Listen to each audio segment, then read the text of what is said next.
Well, what a beautiful day it is. Very little clouds. That means very little cloud cover we will have. Glorious sunshine. Another awesome day for cricket. It is going to be a scorcher. The Met Office has predicted that we will max out to 32 degrees today. And outside there in the middle, because of no shade, it will feel like 36 at times. That means good cricketing conditions here at the beautiful National Stadium in Grenada. Hi, everybody. Good morning. It's nearing 12 o'clock. We've got a 12 o'clock schedule start between match 1, the Saffron Strikers and the Ginger Generals on match day number 10. With me this morning is Clyde Rondell John and also Kerry. Kerry is down on the field and he's got the players, the officials, and he's got the coin. Let's go for the toss. It is toss time for match number 19 in Season 3 of the Dream 11 Spicel T10 tournament. It is a big matchup between the Saffron Strikers and the Ginger Generals. Two teams are eager of claiming a victory to enhance their chances of advancing to the next round of the tournament. We have with us here at the toss the match referee, Mr. Norman Gilbert, and our two captains, Daryl Cyrus of the Saffron Strikers and Johan Jerma of the Ginger Generals. Mr. Match referee, it's over to you. The call is a tail. And it is a tail. Ginger Generals have won the toss. Johan, you guys searching for a victory to get in there into the last 4. What will be the decision of your team this morning? Yeah, we have a ball first. Again, your batting has been coming along very well for the tournament. I'm sure you'd be looking for a good performance in the latter half, but your bowlers would have to deliver the goods first up. Yeah, obviously we decided to take a different route today. Obviously help us in planning the game and, to take control. And obviously I believe that, my bowling have been coming well in the last few games. So, I'm just backing my bowlers to restrict the team for a low total. We're back playing on the pitch that we started off the tournament in. What do you think would it provide? I think it's your first time playing on it. Yesterday was the first and today is the second day back on it. What do you think are your thoughts of the wicket? Yeah, I'm just by observing yesterday, I saw that the wicket been playing through. So I think it's a good wicket. So it should play balanced throughout the match. All right. Well, and what advice would you have given to your guys after not so well performance in the last encounter? Obviously we assess each game, so it's just for us now to come out and execute plans. We made a few changes. Obviously the last time we played Saffron, we had we played more batsmen. But this time we came in with 2 bowlers. All right. Well, Johan, all the best to you and Ginger for this match and the rest of the tournament. Thank you. Daryl, you guys are in the wrong end of the table at the moment and in search of victories to get into the next stage of the tournament. Batting first today, what do you think you'd have to get right? Definitely, I think the power play would play a big role in this game. Not losing too many wickets in the power play and, amassing a total about 40-50 in the power play. I think that would help us today. We have seen throughout the last few matches you've had some changes in terms of the batting order, probably to get things right. Do you foresee any of those changes today, or are you going to come back to your settled batting order? Today, I think we're going to go back to the same thing that we started off with, hoping for a better result. Yeah, and what total you think batting first? The strength that the Ginger Generals have in the batting lineup. What do you think will be a safe total on this wicket? I think a safe total will be anyway 110. Anything over 100, I think, is a plus on this wicket. Yeah, though your batting has faltered in the last few games, your bowling has been there and about keeping you in the matches. What can you say about your bowling at this stage of the tournament? Yeah, well, I think the bowling did well through the tournament so far. It's just a matter of the batters putting runs on the board, and the bowling would take care of itself. All right, well, Daryl, all the best to you and Saffron for this match and the rest of the tournament. All right, thanks. So that's the news from the middle. Ginger Generals, they've won the toss and they've asked Saffron Strikers to bat first. Well, there we heard the news from the middle. The Ginger Generals in a good contest. We're predicting with the Saffron Strikers. The Ginger Generals have won the toss and they have decided to have a bowl. Clyde Rondell John, good morning. Good morning, Jason, and good morning to the viewers of the live stream. Wherever you are, possibly if you're somewhere else in the other hemisphere, we say good morning to you. But definitely wonderful day for cricket. Excited to see what this game would bring. Yeah, well, it will bring something. Somebody will win, somebody will lose. We've not had a draw in this tournament yet. We were really nearing a draw yesterday, but last ball victory for the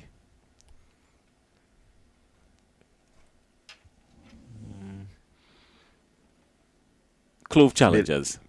Bayleaf. For the Bayleaf Blasters, yes. A last ball victory for the Bayleaf Blasters, winning of the final delivery. The scores were knotted up with one delivery to go, and the Saffron Strikers really missing out on an opportunity to defeat the Bayleaf Blasters, and the Bayleaf Blasters getting the better of them yesterday. Also, the Clove Challengers and the Cinnamon Pacers played to a one-sided affair, really, and that turned out to be the Cinnamon Pacers going down to the the Clove Challengers. So that's the story. Now today, when we look at the points table, things are very interesting now. The points table, because we're past the halfway mark of the tournament, and the Nutmeg Warriors, they're out in front on 9 points. Now the Bayleaf Blasters, they've moved up in second place on 8 points, but the Clove Challengers are there after playing 6 matches, winning 3, losing 3. They're on an even 6 points. Now the Clove Challengers, they've got a few encounters. They've got one tomorrow and the following day, so they're playing 2 days in a row, and if they were to win those 2 games, it could see them rocketing to the top of the table, and everybody would love to finish in the top 2, because that would give them 2 bites of the cherry, so to speak, going into the final round of competition. What are we anticipating from this game here? Because the Saffron Strikers, of course, they're almost to the bottom, and well, in terms of points, both the Saffron Strikers and the Cinnamon Pacers are down at the bottom. The Ginger Generals, of course, they would love to win here, because a win for the Ginger Generals will move them from 5 to 7 points, which is in 3rd place. So they would love to win here to mount up the top of the table. The Saffron Strikers and the Cinnamon Pacers are locked down at the bottom of the table. Of course, just the net run rate separating them, but they are at the bottom of the table. So what kind of tactics are you anticipating from the Ginger Generals today, knowing that they've been just not clicking it too right? Could this be the day when they click it and get it really right? Well, this has to be the day that they click it and they get it really right. We've seen some good scores from them. They have been one of the teams that has challenged the 100 mark a lot, and definitely, if looking at the wicket and the fact that yesterday we were able to see the highest score so far in the tournament of 134, if they can get anywhere close to that with the firepower that they have, they would want to make sure that they seal that game and ensure that they leave the Saffron Strikers in the cellar position. All right, well, the Saffron Strikers, they really want to win a game here as well, because it will do them a world of good. But these Ginger Generals, you say, they've been posting some really nice totals. They've been getting off, but just something about them giving away a little too much in the field, and mostly too much inside the power play when they are in the field, fielding. Yeah, I think that the bowlers, they have not really started the best. What we've seen is that when they have a good start, they're able to strangle the other teams. But once the other teams get off, it's a problem for them, because it's harder for them to come back and really pull back that game. And so definitely a good start when it comes to the bowling. They have good bowlers, and the bowlers just need to work in partnerships. That's very important, working in partnerships where you have a good tight over and it's backed up by the bowler coming in. So definitely, once they can get these pieces together, I think they should be all right. Well, they've left out Denroy Charles. He's been operating really good with the ball and doing some singles with the bat. So they've left him out today, and also Keon George. So their team will consist of the captain, Johan Jeremiah, Adel Beggs, Calvin Blanche, who was really tidy, getting some wickets and some good movement of his bowling a few days ago. Davis Charles, Samuel Charles, the wicketkeeper, is there. Akim Dua, John L. Eugene, Lyndon Lawrence, Nicholas Redhead, Laurie Williams, and Ronald Williams. That's the final 11 for the Ginger Generals. What are we looking at for these Saffron Strikers? The Saffron Strikers, well, as we know, they're captained by Darrell Cyrus. Today would be Delaney Alexander. He would be in. Gian Benjamin, who we hope, to see with the bat again. We sort of have a little slump, but hopefully he can come back. We have Jamie Buddy in. Kem Charles. Out would be Yusuf Jahsat and Nikobi John. They would not be playing today. We have Ryan John in the 11, Sherman Lewis, Anil Matthews, Stephen Nitram, Javel St. Paul, and Raishon Williams. Yeah, an all-round team from these Saffron strikers. So the Ginger Generals are heading out. The umpires are heading out as well. The umpires in charge of the action, we've got them listed as Rupert Hollis and Sean Manwarin. They are the gentlemen who are going to be in charge of the operations today, and they are heading out, and the Ginger Generals are right behind them. Yeah, looking forward to this, to see a really interesting encounter. I think both teams wants to win and make sure that they start moving closer to the top. So it really will be a nail biter. It should be. All right. Also, later on during the course of the afternoon, starting at around 2:30, the Cinnamon Pacers and the Bayleaf Blasters will have a shy at each other. The Bayleaf Blasters, of course, really wanting to win that game because that will rocket them to the top of the table and just going up above the Nutmeg Blasters, the Nutmeg Warriors, sorry. Now, the Bayleaf Blasters, remember, they are the defending champs. They want to start making some really serious, powerful statements now. Yeah, they would want to ensure that they remind persons that, you know, champions are winners and they want to continue winning. They would want to make the statement to the Nutmeg Warriors, look, we are going to defend, you know, and you have to come at us. All right, well, the batsmen going out, of course, Gian Benjamin, a really nippy batsman. He has not been able to get off in the last 2 or 3 games. So he would really want to settle in and take his time and give a good knock here. He's been good. He's been scoring a lot of his runs, mostly square, backward a square on the onside. So he has the ability to quickly nimble inside the line of the ball and turn it into the onside. And he has some really decent strokes. Doesn't hit a lot of sixes, but he drives and cuts well for 4 and plays really good square on the onside. Yeah, he's always looking good, you know. He plays the ball really well, plays it nice and late under the eyes. I think technically he's really a good-looking batsman. He just needs to be able to select his shots, you know, properly and make sure that he stays out there a bit longer. I think that's the issue with him. But for what we've seen, a pretty compact player. All right, thank you very much. Nice shot there from our drone, and the folks operating the drone giving us a really wonderful panoramic view of the National Stadium. And that's Nicholas Reddit. He's going to be heading to... There's a good appeal for a caught down the leg side.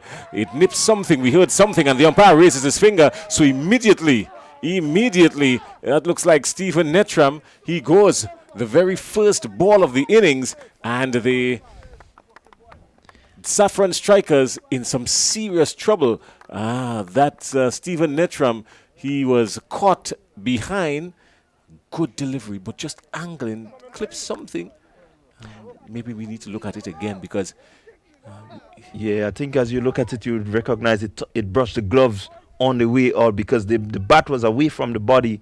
And so definitely the ball didn't hit the body. But as we look at it there, bat out there, trying just to turn it a little bit, touching the glove and going through. Easy catch to Samuel Charles. You don't want to be fending at balls outside the off stump this early. If you're going to go at it, go at it. If not, allow the umpire to call a wide and have another chance at it. But that's water under the bridge. Stephen Nettram goes without scoring. Caught Charles, bowled by Reddit. So Reddit really rushing in. Wasn't a wicket-taking delivery by all means, but he was able to buy a wicket there because of some indecisive batting from Nettram. Yeah, I think Nettram recognizing that the fielder was up and not really wanting to turn it, but definitely he needed to get some more contact or leave it alone because definitely that would have been a wide. But Raishon Williams is there. That's a wicked delivery from Nicholas Redhead. He greeted Raishon Williams with hostility. Welcome to this turf. Welcome to match day number 10, young Raishon Williams. So says Nicholas Redhead, rushing in with pace, vigor, and vitality. Yeah, really good delivery. I think the fast bowler's dream, you know, when you can get the short ball on target, and definitely the batsman has to play it. You know, he couldn't really duck under it. He had to get up onto his toes and really climb onto it to make sure that he plays it properly. Redder's tail is up now. And he goes. Is it going to go past the infield? Yes, it does go past the infield. That goes all the way to the boundary for 4. Sorry. Yeah, good response there from Ryshawn Williams, Nicholas Redhead coming up into his half and deciding, look, I'm going to get after you. Really positive start, wanting to make sure that, you know, he is in that frame of mind that would set him forward a bit.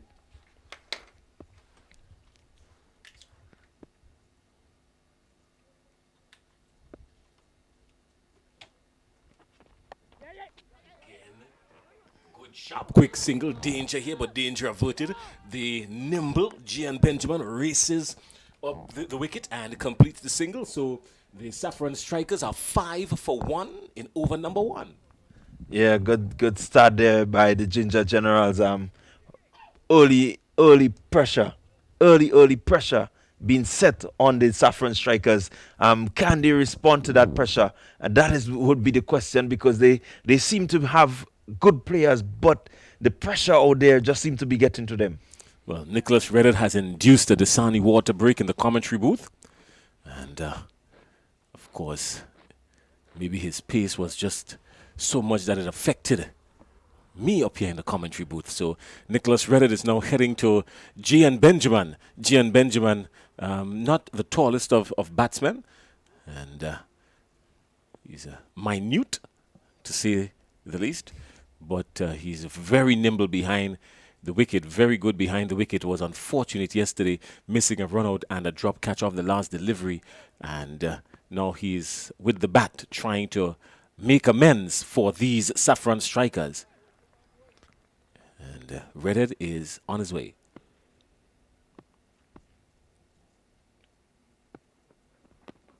That's a good delivery. So Nicholas Redhead is on target. That's an awesome delivery. Yeah, good movement there by Redhead, getting that one to pitch. I think he's hitting a really decent length. It's not short, it's not pitched up. And what we noticed from the wicket, when the fast bowlers really dig it in, they're getting a bit of bounce. So definitely he's hitting a really good spot. And once he remains there, it will continue to build pressure.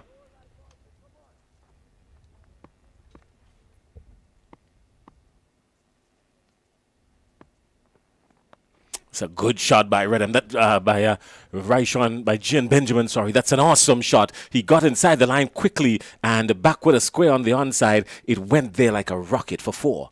Yeah, really good positive shot by Gian Benjamin. I think this is the danger with Gian. He's pretty short, so you cannot really pitch short, too much down the pitch, and you had to come up in his half, and there he goes, getting inside it, rolling the wrist really nicely. Everything, he was in control of it. Beautiful shot. Well, he has dispatched Nicholas Redhead down to the Dasani advertising feather banner for a Dasani water break. He has sent him there. So Redhead finishes his first over. The first over going for 9 runs. And Gian Benjamin is there on 4. And Ryshawn Williams joining him on 5. Ryshawn Williams coming in very early after the very first delivery of the day was bowled. And Stephen Nettram was caught down the leg side of a good delivery that just had some lateral movement, was heading down the leg side eventually and just brushed the glove on the way through to the wicket keeper, and Samuel Charles taking what can only be described as a regulation catch.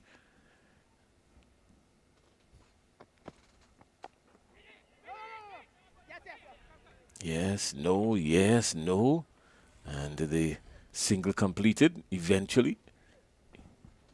Laurie Williams goes for 1. A bit of indecision by the batsmen. I think they need to continue with the positive intent that they've been showing.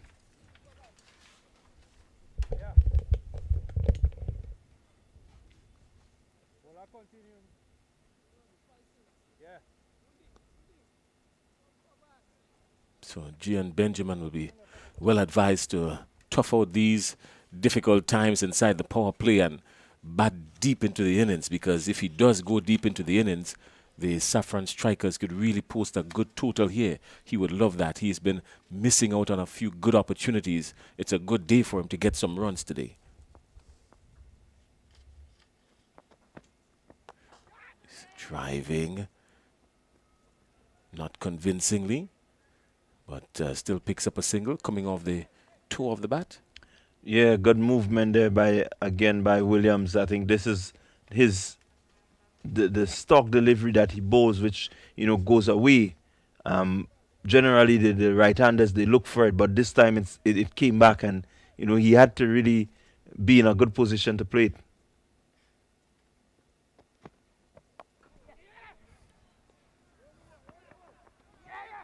Confident stroke by Ryshawn Williams, picking up 2. Will get some more, or should have gotten some more really on the overthrow, but he was racing down there like a Ferrari and ran so far that it was difficult for him to turn. So they settled for the second run only. But yeah, was a confident stroke by Ryshawn Williams. Yeah, he needs that confidence. If he's really going to, put on the display that we know he can, he needs to be confident.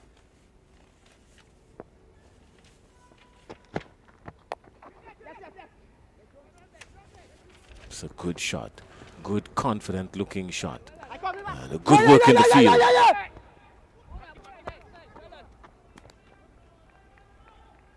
Good work in the field, picking up another 2.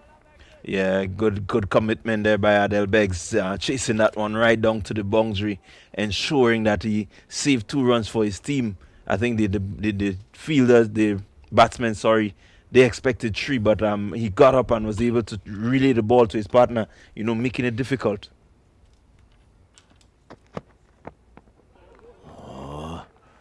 Some near chance there.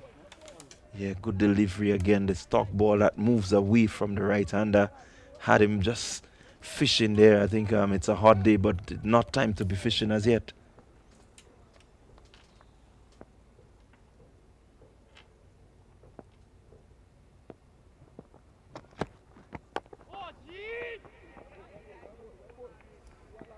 It's tight bowling.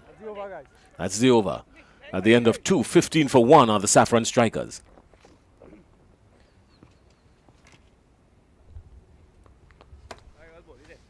Yeah, power play still in effect. I think they would want to get somewhere closer to the 30, 40, maybe 50 out of the power play. So definitely they may need to pick up the scoring. It's going to be difficult for them to do that because Nicholas Reddit has literally picked a spot and he has kept on banging it in right there. And runs have been difficult to come by. He has picked up a wicket in his first over.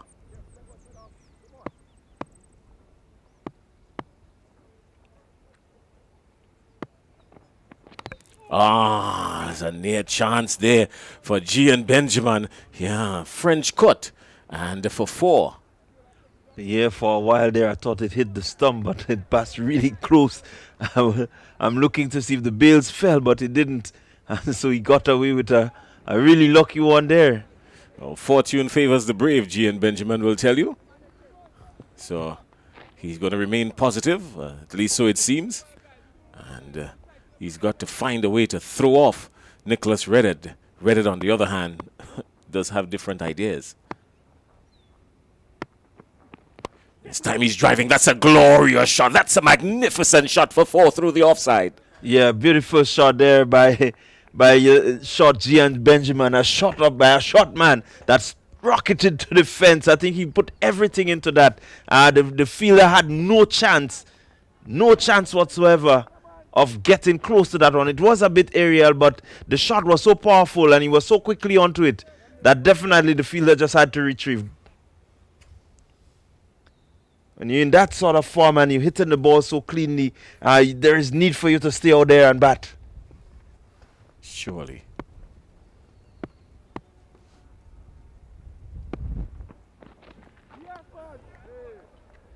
It's a wide ball. You wouldn't mind that, Reddit. Fast bowlers generally do that. You slap me for 4 through the offside, cover, extra cover. The bowler either comes back with a blistering short ball or a nasty Yorker. And Reddit has decided the short one. Doesn't take much to greet Gian Benjamin with a short ball. He's no more than 5'4" maybe. He's wrapped him on the pads, but always going down leg and just one.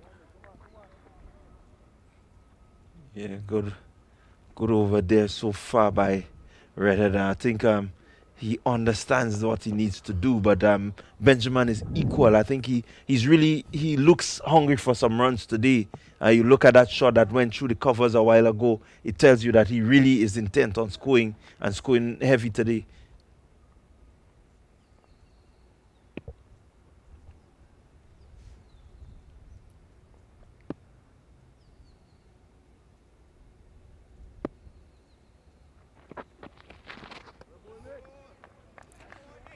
Nicholas Redded has shown some severe hostility here this morning. Well, early this afternoon, rather. He has not been playing around with these batsmen at all. He's trying to stamp some authority with his ball. He's good pace as well. Yeah, I think this is really important. The fact that you have the pace and you can use the wicket, it should respond, and definitely he's been doing a good job so far.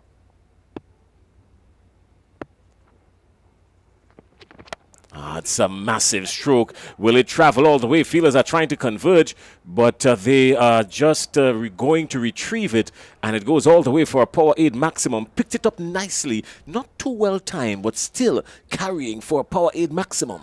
Yeah, really good shot there. I think that was a brilliant shot. He was able to get close to the ball before it really got a chance to bounce too high that he couldn't control it. So he got there and was able to present that full face of the bat, hitting it on the up and traveling all the way for 6. Beautiful, brilliant shot.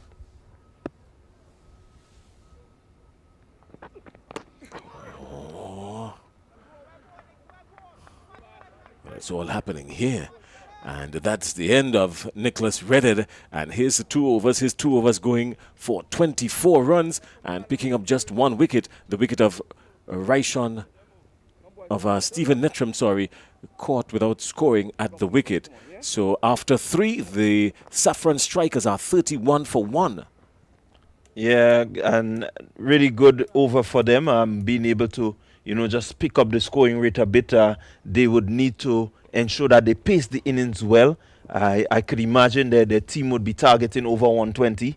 And so with the type of bowling that they have, I still think, they can restrict the Ginger Generals, who we know has a really powerful lineup.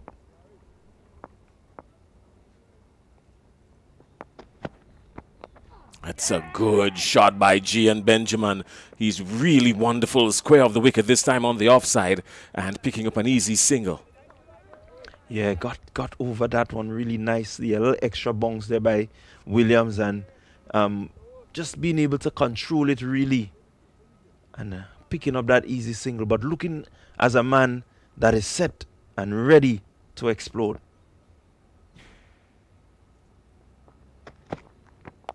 That's a great shot on the offside by Raishan Williams. It crosses the ropes. Now another power 8 cracking 4, and boy, did he crack that one with zest.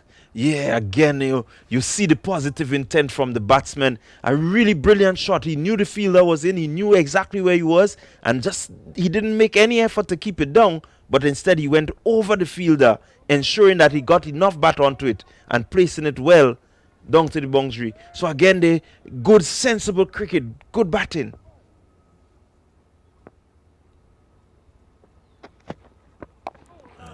More circumspect, showing Laurie Williams a whole lot of respect.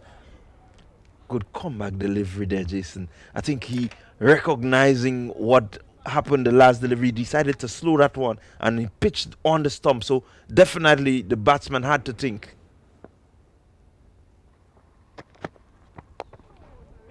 Good delivery again by Laurie Williams. So he's found a good spot and he's exploiting it. Yeah, just changing the pace a little bit there with the little movement and making it a bit difficult for the batsman, who was more or less equal to it but couldn't really free his arms.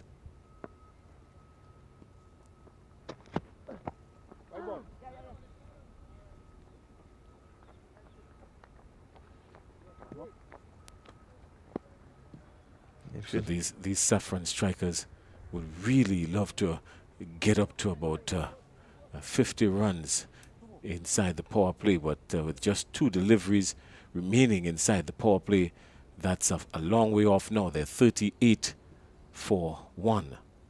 Yeah, it means the next 2 deliveries will have to go for sixes. He's wrapped on the pad. Dangerous, nervous moments here. And really dangerous, nervous moments. But Gian Benjamin carries on. A leg by. Really close. Really, really close there. As we look at it pitching and coming back. All right, I think we would need the third umpire. We need Hawkeye and everything for this one, Jason. You think so? Yeah, it may just be clipping the leg stump because he was back there, and that's when you look at the distance. I think being back so far into the crease, it may just be clipping the leg stump. It's a good dab.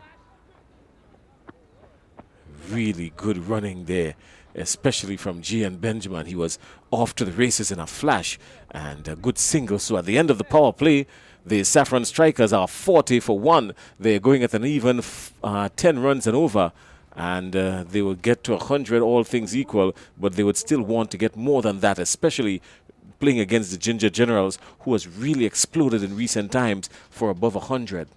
Yeah, again, good positive start. I think what is different today from what the Saffron Strikers did yesterday is the fact that the power play, they only lost 1 wicket.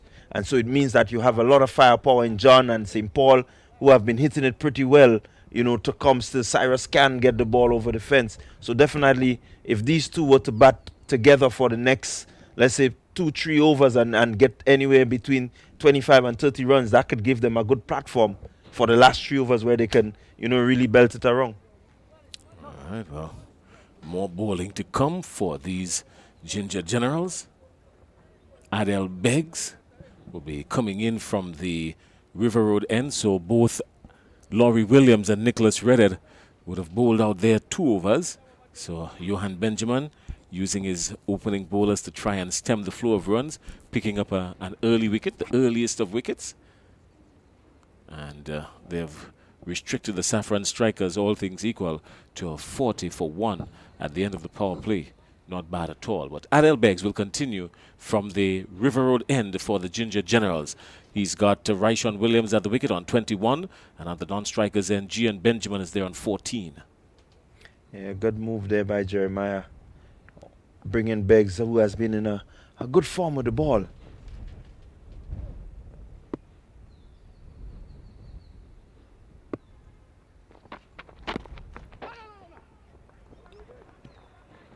You've got to be spot on in these T10 because not any room at all to play with.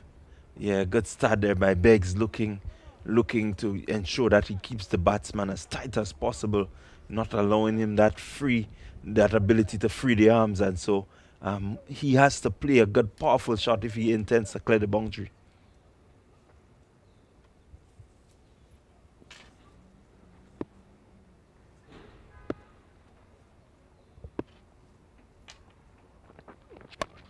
This time William goes with him with confidence. 6 runs smacked over a wider mid-wicket, and it went like a rocket. Yeah, really good connection. Beggs guilty of dropping that one a bit short, and there you go. He had enough time to get that arms through it and swing really powerfully over the mid-wicket boundary for 6. Powered maximum by Raishon Williams.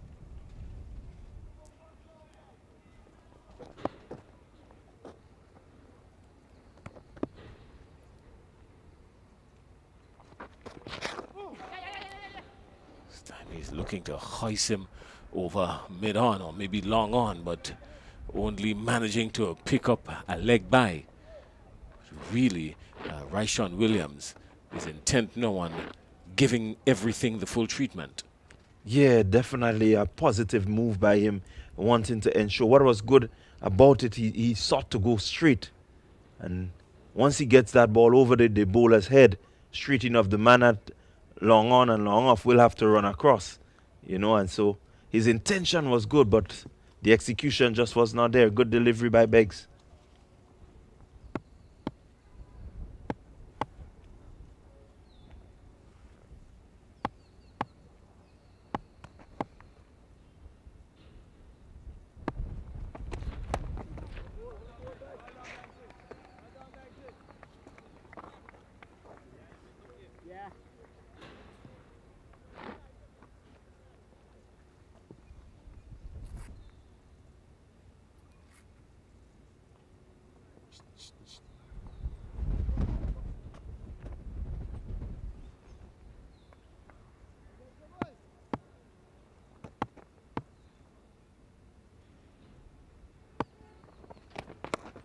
It's a good shot by Benjamin. Just one.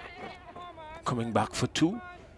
Yes, and does so safely. He's been really sharp between the wickets, G and Benjamin. He's more or less willing Ryshawn Williams to get on with it. Yeah, he knew he's the one coming back to the non-strikers end, knowing that the fielder down there really doesn't have the most powerful arm, and so he was able to really go down and come back.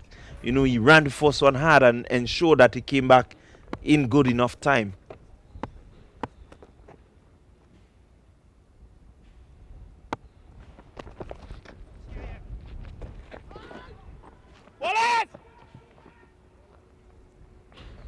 Good running again, smart running between these two, Williams and Benjamin.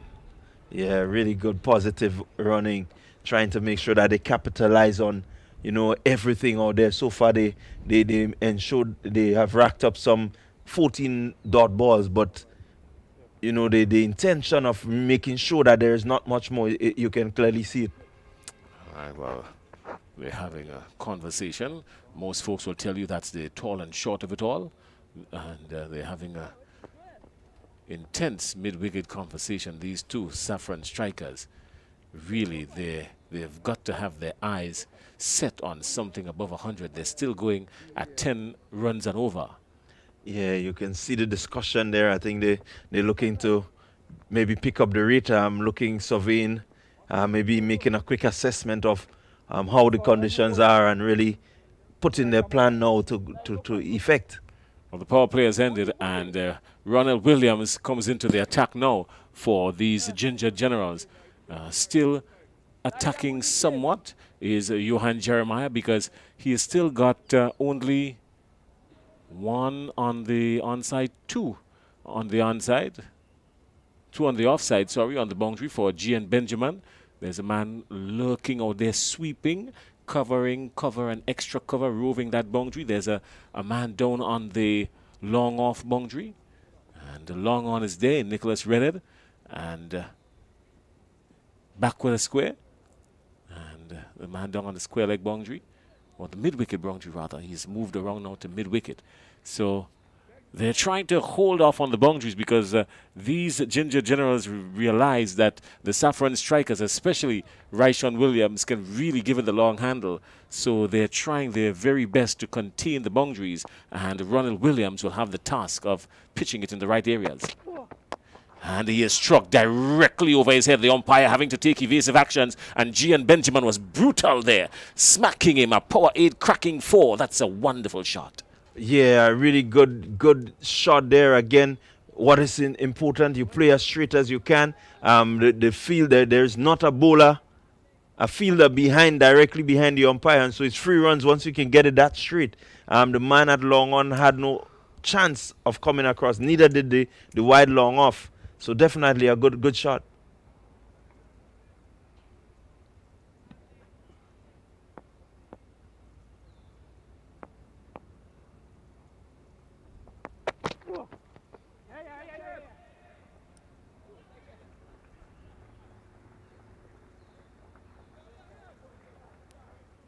Score moves on to 55 for 1. Yeah, I think Ronald Williams needs to look at the length that he's going to serve up to these guys, because they're playing the pitched up ball really nice and straight. You know, we've not really seen them go across the line to the balls that have been pitched up. And so definitely if he continues to pitch there, he will go for some runs. So he will need to check the length that he's bowling.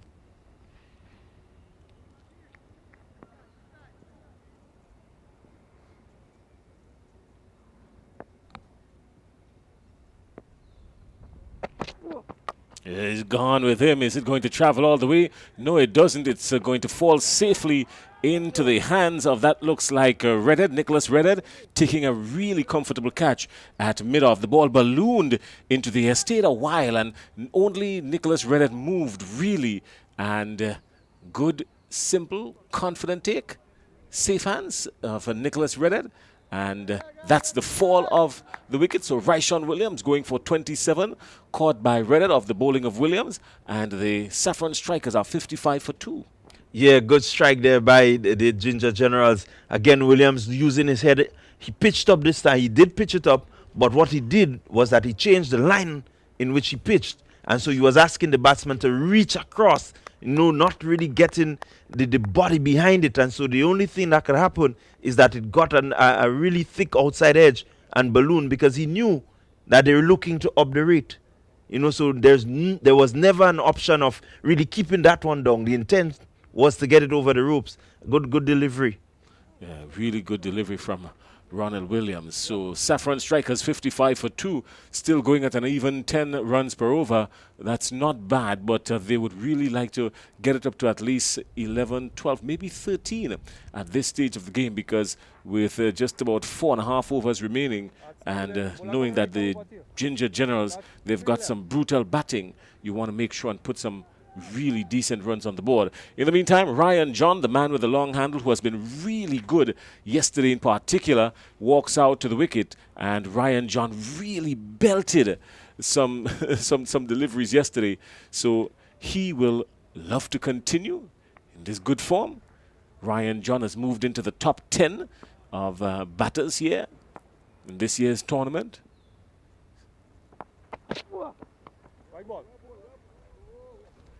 Ryan John has scored now 79 runs in the tournament, his highest score of 34. I think he got that yesterday. Good average, 19.75. Not bad for a bowler. Yeah, all-round player, 19. He, by his standards, I know he's a bit disappointed with his batting effort, but time out they can give him a better deal. However, that was played. Not quite sure, can't describe it. Difficult to describe from the commentary booth. It will take the replay to assist us, and they get 1 run. Yeah, I think he tried to scoop him over the keeper's head. What we call the dill scoop. There he is, just looking to get it, just guide it directly over the keeper. And well done there by Samuel Charles to try and ensure that he got as tall as possible.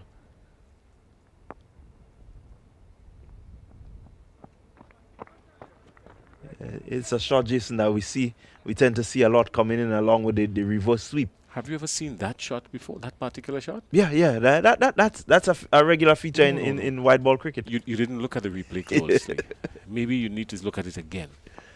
You didn't. That shot was. I've never seen a shot like that.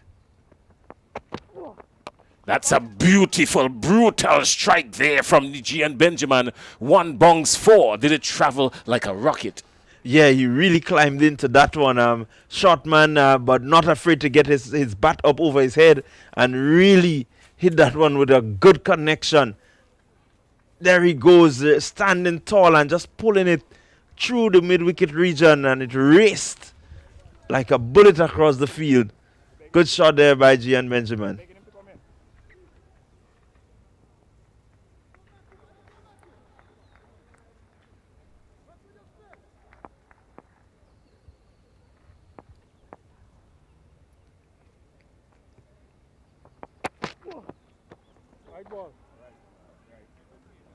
So 1 more to the total. Saffron Strikers really liking this over. Yeah, a bit of pressure there on Williams. He coming in for his 2nd game in the tournament this year, and being able to come up against the Saffron Strikers with that sort of firepower and Gian Benjamin in that vein of form, definitely pressure on him.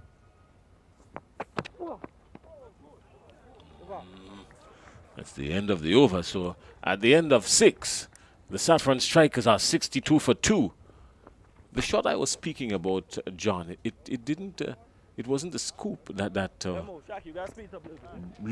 I looked at. It was the fact that the ball struck the back of the bat on its way down, and it spelled danger for a moment there because it could have gone anywhere, even crashing into the stumps. So, and it could have gone to the boundary as well. It was that kind of shot, you know, hitting the bat on the way down, the back of the bat on the way down. I've never seen that before. It's the first time for everything. Yeah, these shots, there is always an element of risk, you know, with the shot like these. Well,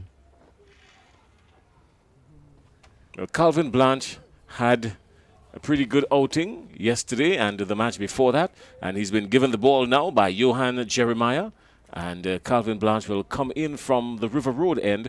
He is going to really try and disturb this partnership. He's had a knack of doing that, Calvin Blanche, and no doubt he would really want to get in among the wickets here with these Saffron Strikers.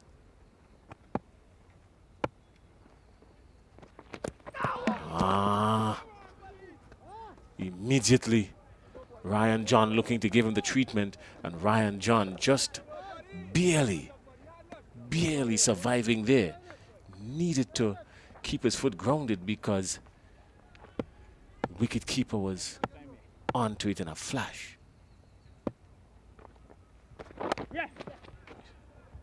One to John. Yeah, good start there by Blanche. I think he was able to induce a top edge. And when we look at the replay, it sort of threw Samuel Charles off a bit. It would have been a really outstanding take had he taken it.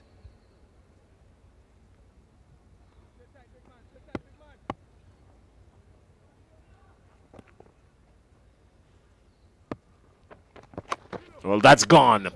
It's gone, and everyone else is standing there like a spectator. Now it's going to be retrieved. A power aid maximum. Really good shot by Gian Benjamin. Yeah, as we see anything shot to Gian Benjamin, he's quickly into position. As we said, he loves to play it square of the wicket, you know, and so he was able to just get inside the line of that one, swivel and really smack it. Went a long way.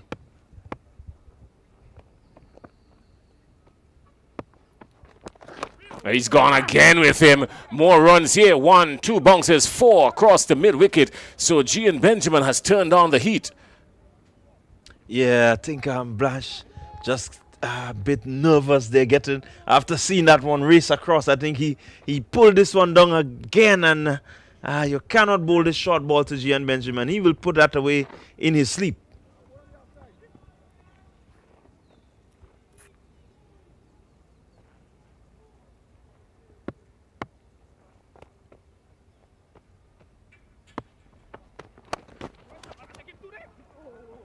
The call is 2. Really good work out there in the deep. Looks like Redhead, really powerful arm he's got. Yeah, that was a really good quick pick up and release. I think that is what really made the difference there. You know, being able to pick it up in one motion and quickly throwing even to the keeper's end.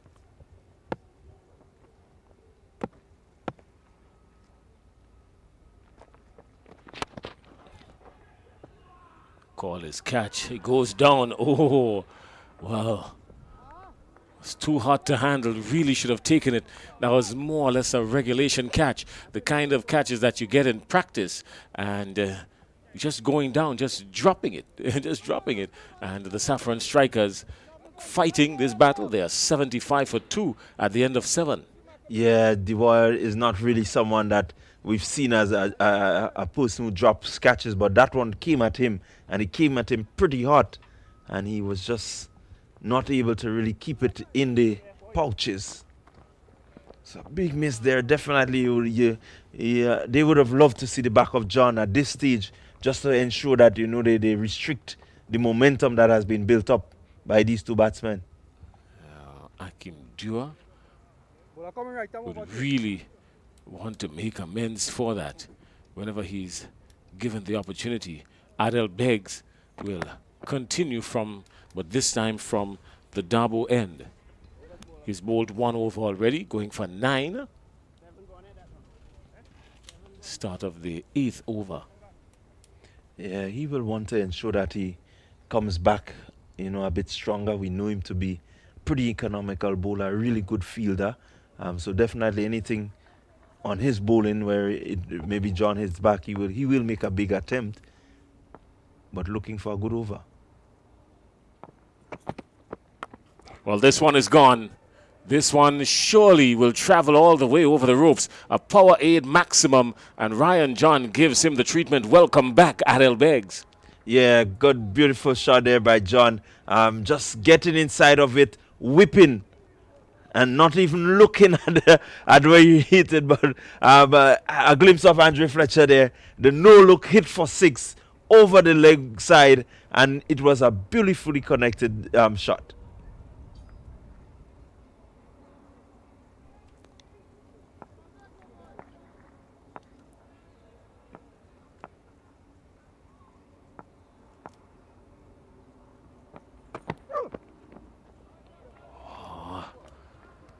Tense moments there. Was really fortunate to not get the edge, Ryan John. Good bowling, good comeback by Beggs. Yeah, again, just changing the line a bit, recognizing that he really doesn't want to bowl at the body of John, but just keep it outside. Ask him to go after it.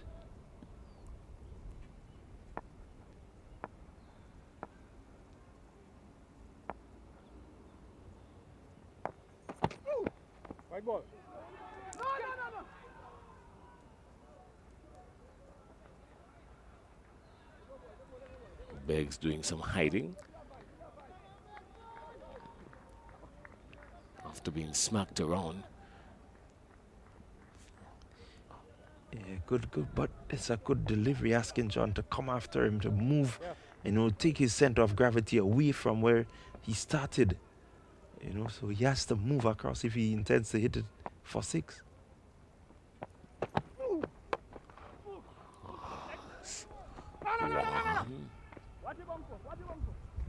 Played it nicely, got on top of it. Rolling all the way out into mid-wicket. Yeah, good control again from John. Just ensuring that he rolled the wrist at the right time, He was in good position. You can see the base was there to really strike it powerfully. And so recognizing that he couldn't get under it, just rolling the wrist. So a really good batting by John.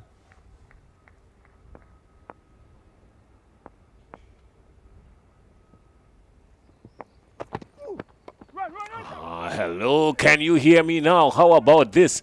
For connection going high up, but not too well. So someone answered the call down there at mid-wicket, at square leg, sorry. It ballooned, really went up high, almost injected with helium. And that's the end of Gian Benjamin. Gian Benjamin going caught by Darrell Cyrus, it seems to be. Williams. Ryshawn Williams. Gian Benjamin caught by Ryshawn Williams of the bowling of Adel Beggs for 36. Saffron strikers are 83 for 3 inside over number 8. Yeah, that shot clearly showed you the intent of Benjamin. He was going to hit it really hard. Maybe playing a little too early and getting that top edge that went way up into the sky. And it took some catching because Ronald Williams there had to go out and then turn. You actually see him turning, in order to get into good position to catch that ball. So very good catch there. Well done. Reverse cup and everything, and taking a really good catch. He was confidently fitted below that one.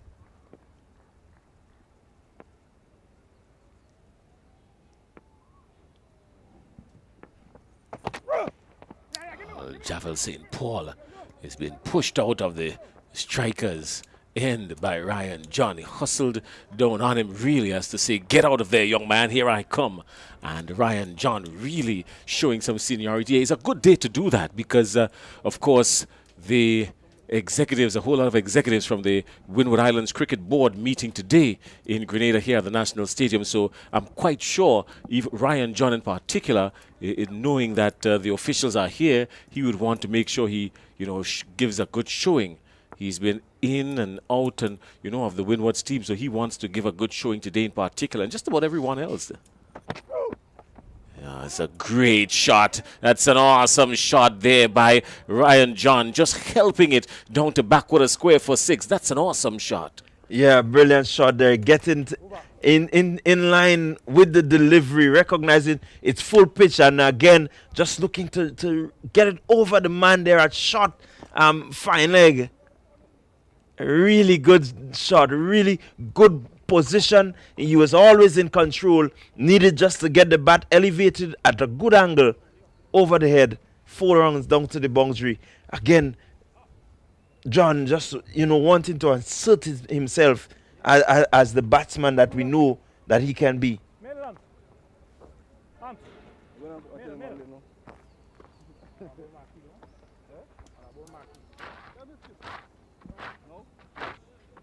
So over number 9 coming up, Davis Charles will be charged with the responsibility of coming from the River Road end. Javel St. Paul is there on 0. He's yet to get off the mark, obviously. Ryan John on 13. Ryan John getting to 13 off just 8 deliveries. 1-4 and 1-6. Huge 6 he had there. It's going with him onto the onside.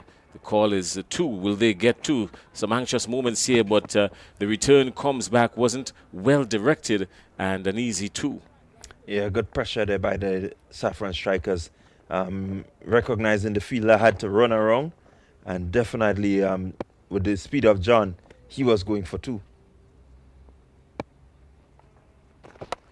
That's a cracking shot. That's a power 8 cracking 4 onto the onside. Great stuff here by Javel St. Paul.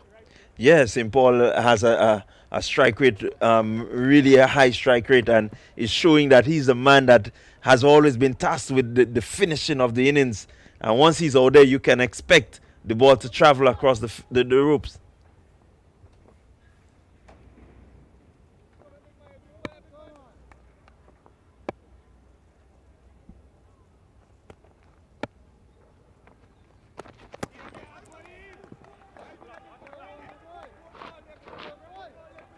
Good work behind the stumps. Charles has been really tidy. Well, this one has gone the distance. It has gotten the treatment, and did it go really a power 8 maximum? So Javel St. Paul is saying, my name is JP, and there you go, power 8 maximum. Yeah, again, St. Paul with the power hitting, and he just launched into that one, getting really good connection and clearing the boundary, a safe distance. Good shot. He's dispatched him again, or intends to. Will it go all the way? Yes, it does. So he's dispatched him again. So Javel St. Paul taking a liking here to Davis Charles, and he has punished him in this over so far, really. Yeah, again, St. Paul with the power shots. I think he goes for broke. He doesn't hold back. Getting right there, the leg, just picking up the line. You can see how the leg got into position, and he was able to swing through. Beautiful shot, 6 runs. There we go again. More runs here for St. Paul. Just the 1. So Javel St. Paul picking up a line here fishing on a hind bank, so to speak. 20 runs coming off the over from Davis Charles. He's been really brutally treated, and with just 1 over remaining, the Saffron strikers, they would have rocketed to 107 for 3. Yeah, again, St. Paul in that mode. One would remember yesterday, he was able to take some 22 off Hamilton over. So he definitely has the finishing capabilities, and has ensured that the Saffron strikers crossed the 100 mark. You ball last one, right them over. Last ball at the end of that last over, he picked up the single, so Javel St. Paul will remain on strike. Ronald Williams will have a whole lot of thinking to do here. Ronald Williams would really want to make sure he comes in and just pitches this on a good line, a good length, and not give St. Paul too much room to free the arms. He would love to free his arms, wouldn't he? Yeah, definitely anything loose, he will go after it, and Williams would have to use his variations and a bit of trickery. Oh, the intent is clear, and boy, he's gone again. Somebody take these birds out of the air. The birds are in danger. Javel St. Paul is having a really good knock today at the National Cricket Stadium. Yeah, again, St. Paul launching into that one. Again, the bowler just airing a bit by going too close. I think he was just a little too close to St. Paul, who was able to get down, full pitch delivery, full swing, and clearing the ropes with ease. Look fight, eh? Back in the wicket, brother.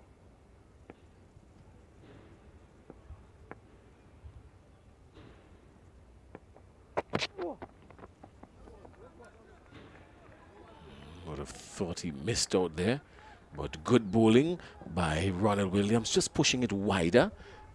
Smart bowling. Yeah, asking him to go across, and once he sets the base, the power base to hit, it's difficult to really move across. So good thinking there by Williams. Just nail it.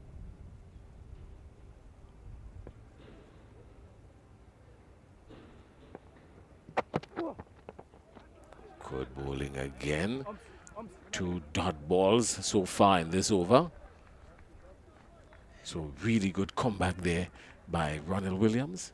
Yeah, I think Williams understanding that the St. Paul is looking to put everything behind it, and as I said before, the base that St. Paul sets to really get the power into the shot, he's not able to move much once he gets into that power position.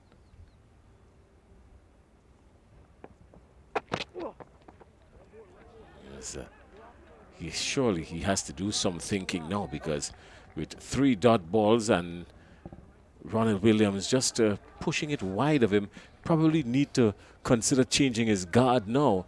Javel St. Paul, he's been literally batting outside of leg. Yeah, I think what he may need to do is to look to run it square instead of really trying to power it back down the ground. There is a big gap square, so if he can, just somehow maneuver it, it means the bowler would be under a bit of pressure and would want to change his line.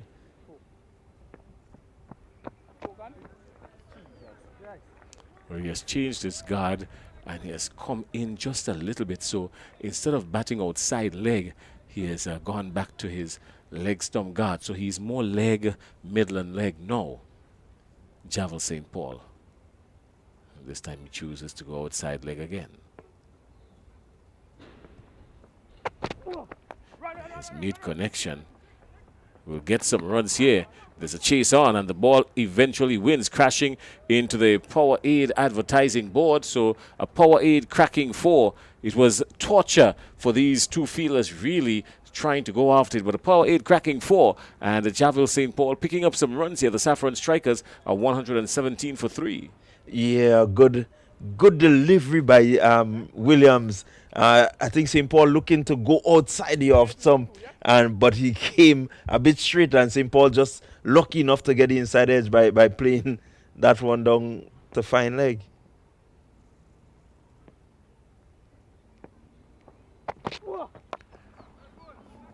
Call is 1. They do get it, and that's the end of that. That's the end of the business. At the end of 10, the Saffron Strikers are 118 for 3, with Ryan John on 13, and Javel St. Paul coming in and really smashing things around, offsetting the bowlers as best as he can for a really good 30 runs. His 30 coming off 13 deliveries, spent just about 10 minutes there, but smashed it around for 2 4s and 3 maximums. Only 5 dot balls in a spell that saw a strike rate of just over 230. So good work there by Javel St. Paul, and the Saffron Strikers have totaled 118 for 3. Yeah, good over by Williams, but St. Paul, in the vein that he was in, I think Williams really responded well with these deliveries outside the off stump, recognizing that he had to get that power base if he's going to clear the field.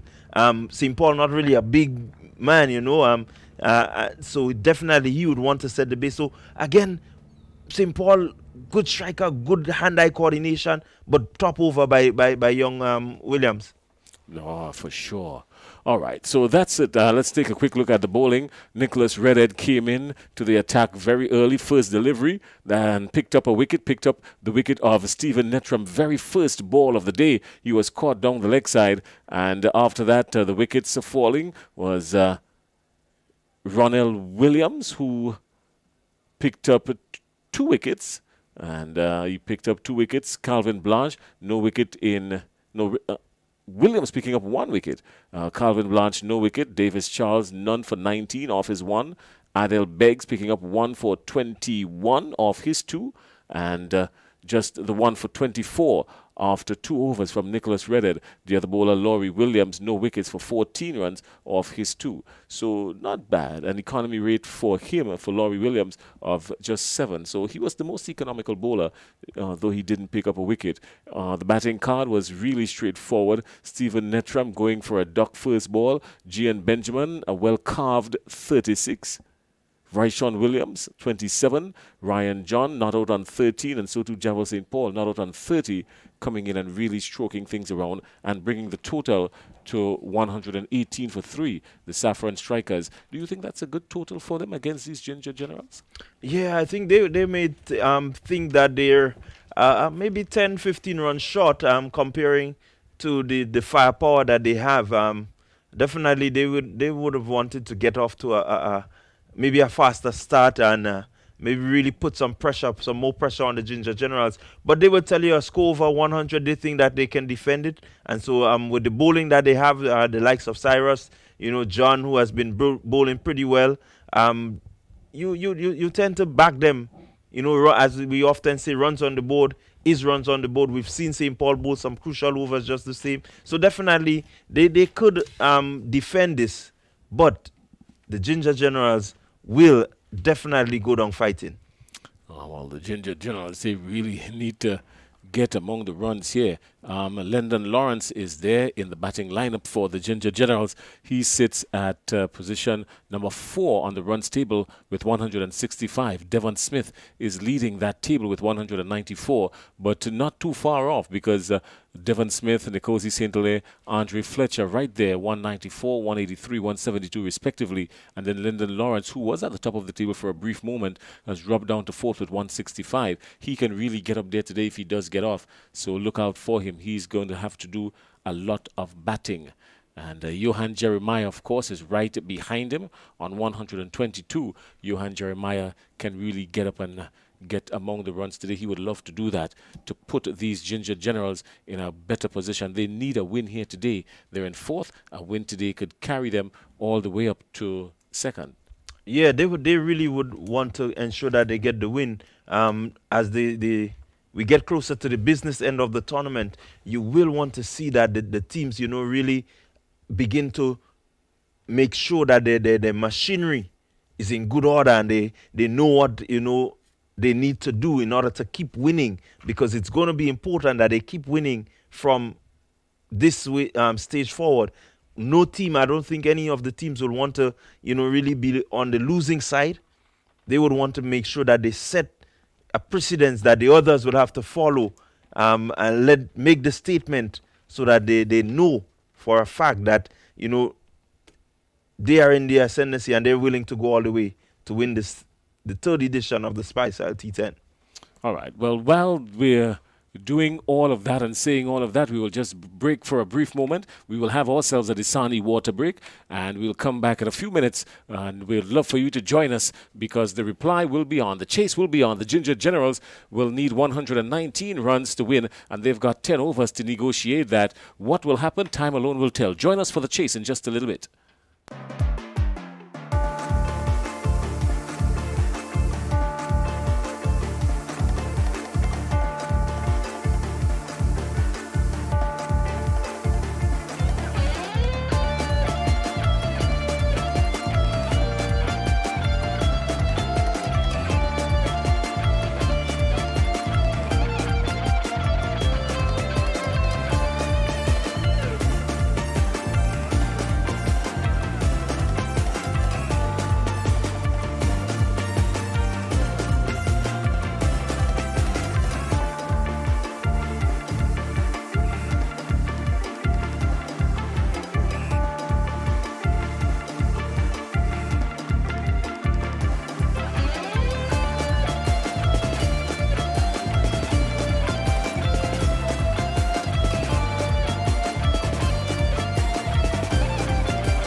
Well, the total required 119 for.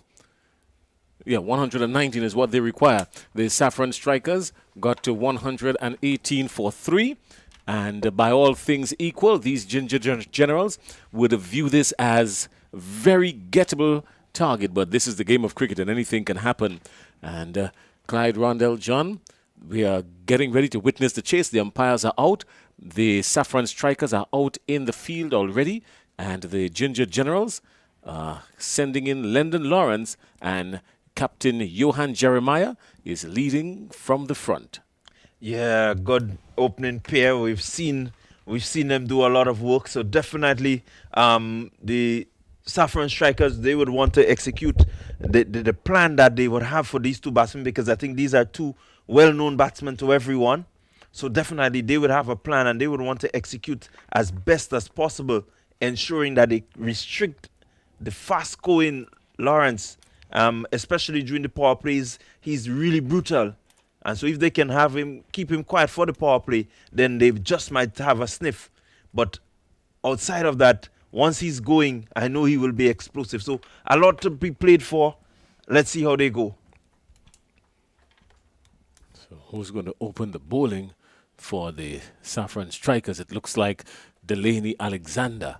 So Delaney Alexander, they're starting with spin, the Saffron Strikers. Delaney Alexander will be operating from the Darbo end. So he is going to try to restrict this opening pair as best as he can.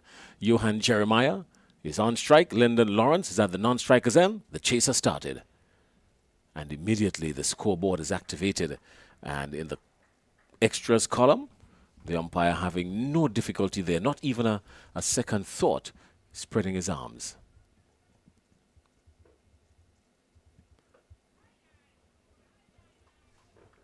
Comes on target quickly. Yeah, good start there. Maybe just misfiring the first one. And this time he had a good chance to really, look at the batsman and pull something proper.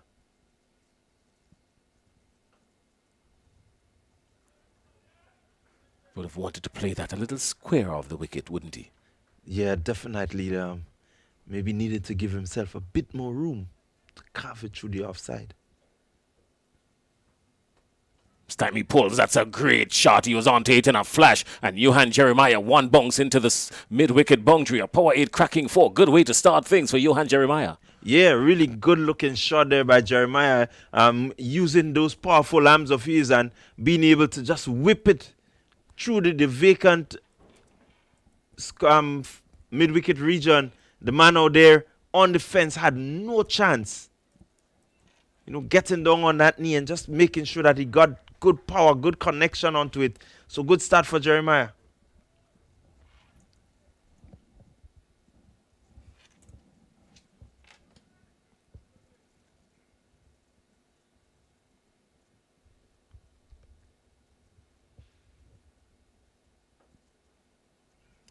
Good single. Some vacant acreage outside there. Inside the circle. Everyone back on the edge of the circle. So a gentle push always has a single attached to it. Yeah, good way to get off the strike, have the young Alexander to bowl at Lyndon Lawrence, who we know can also strike it. So, good single, good hustle by the batsmen. Now they will not want to rack up any dot balls. The more dot balls is, the more pressure that would be built on, more bigger shots would be asked of them. So definitely good idea in terms of rotating the strike.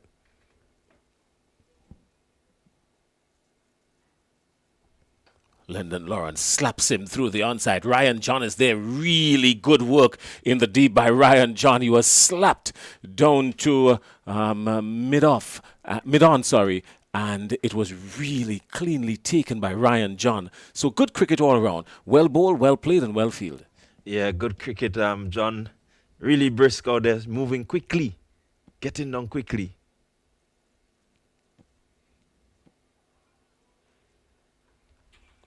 Wanted to get some more bat onto that. We would have loved to do that, because once it beats the field on the edge of the circle, it was always going to be 4.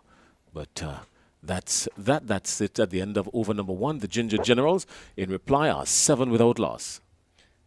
Yeah, good start for the Saffron Strikers. Just keeping that one pretty quiet by the standards of the Ginger Generals.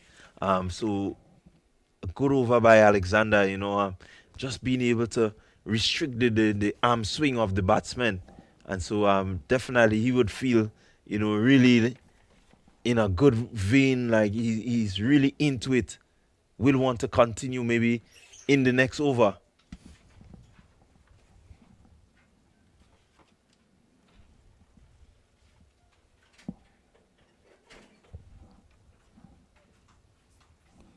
So Kem Charles will operate now from the River Road end. So the captain opting to go with spin.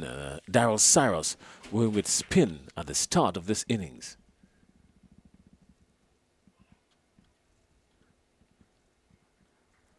One run coming off the first over. Kem Charles. So yeah, spin coming in from both ends. You think that he's trying something different here, Daryl Cyrus? Well, I think this is the second time that I've seen this ploy against Lyndon Lawrence, especially who loves pace on the ball, and I think asking him to really wait on it and have that patience to hit it properly. Well, hit it properly. He did hit it, but it ballooned and it will be taken. Yes, it's taken. So immediately, Johan Jeremiah falls and the first wicket for the Ginger Generals going down with a score 8-1 now. Yeah, and as I was saying, you with the spin, you need power. You need to generate that power to hit the ball over the boundaries. And so definitely Jeremiah missing out there, but good tactic, good ploy by Cyrus in asking the batsmen to use their power. They're not given anything. They have to use their power, and he was not able to do so. Oh, they are really in a spot of concern now because John L. Eugene goes out to join Lyndon Lawrence.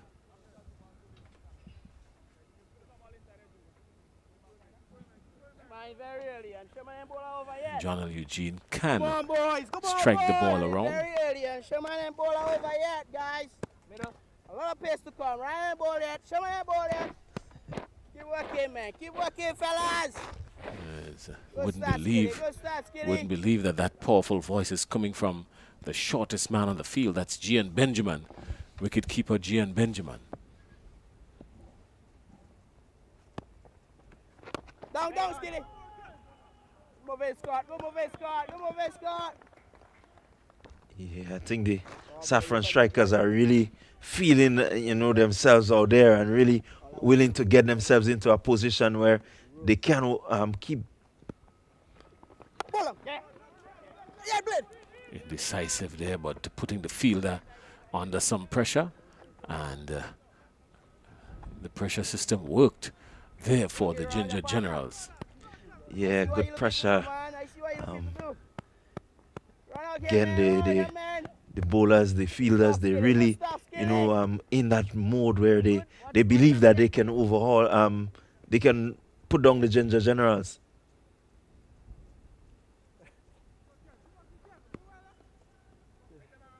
Thank you. Keep going, Skitty.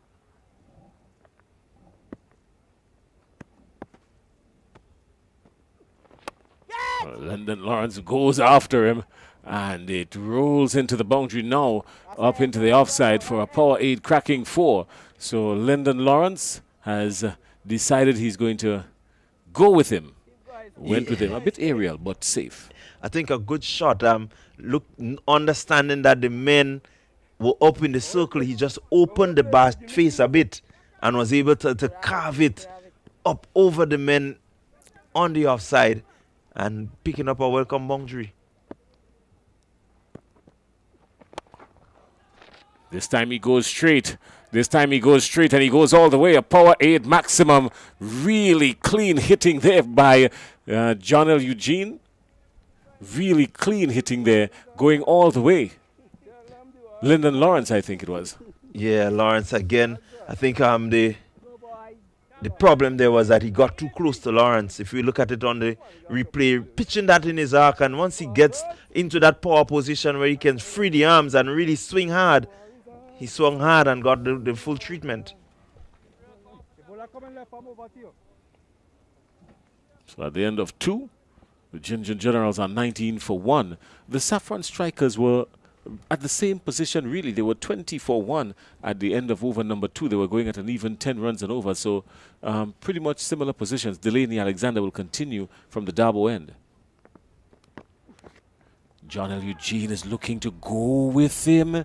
And really, he was lucky there because the ball brushed something on the way through and it disturbed the good take from Gian Benjamin. Had he collected that, Eugene would have been walking back to the pavilion. Yeah, a big miss there by the Saffron Strikers. I think they would have loved to see the back of John L. Eugene very early.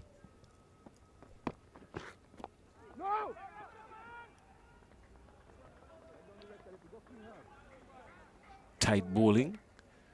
Saffron Strikers. Yeah, keeping some pressure, looking to rack up some dot balls.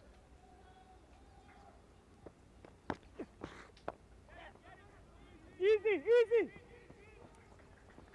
Always an easy single once it's delicately played on the on or the offside, but once it's delicately played, everyone is perched on the edge of the circle, so it's always a single. Yeah, good rotation, looking to get the powerful Lawrence on strike. Alexander had a pretty decent first over, and so coming up against Lawrence will be a bit of pressure.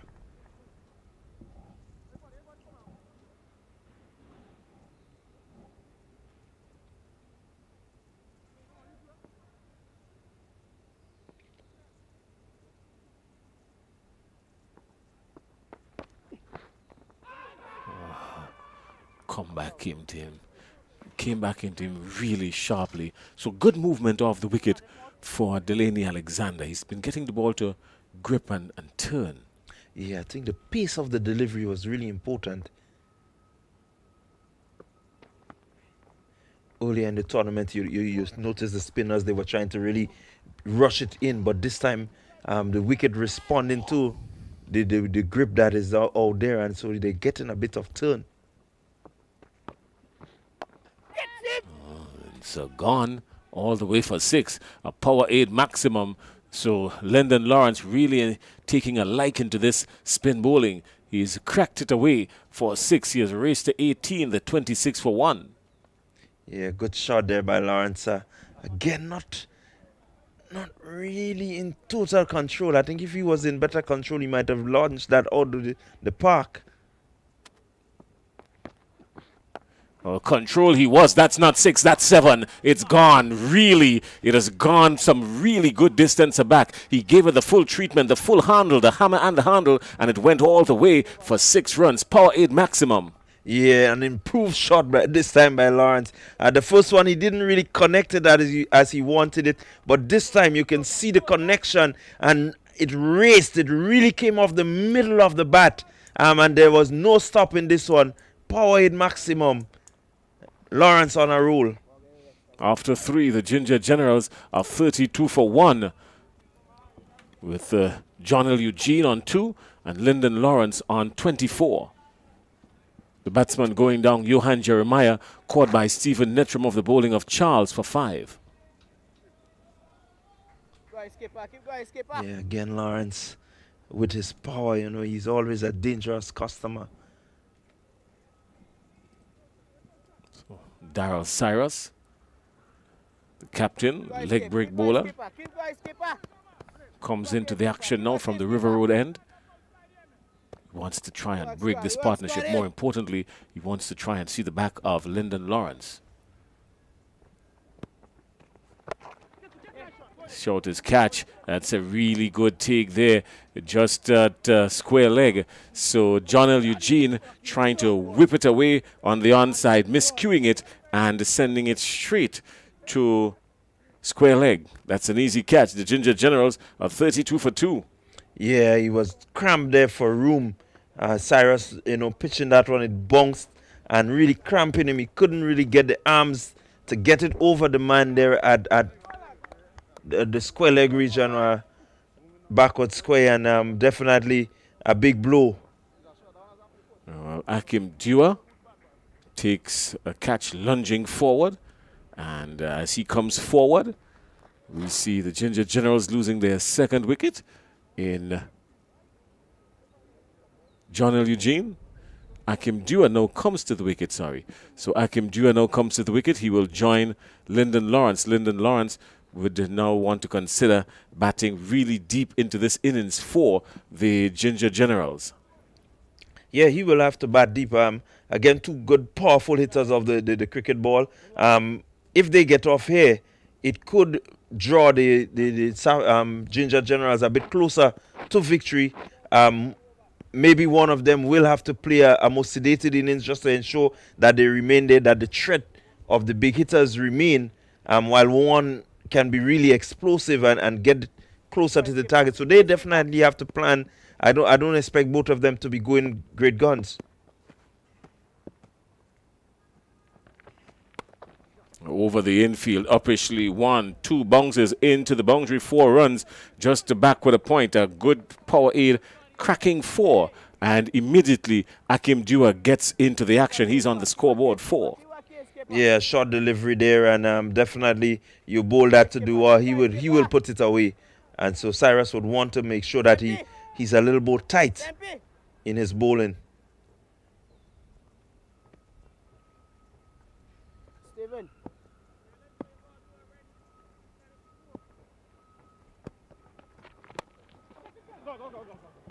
Straight back, just 1.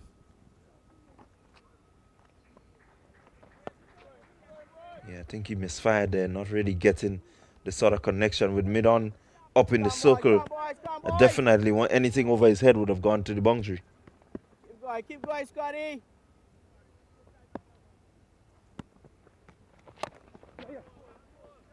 Relax. Just the 1 again.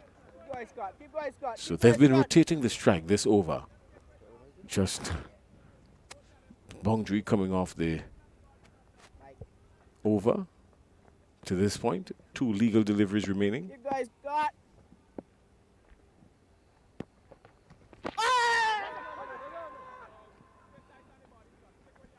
Wishful thinking there by Darryl Cyrus. Yeah, good offer there by Cyrus. Just hoping that the umpire, maybe off away from concentrating as he normally would, and maybe just raise the finger.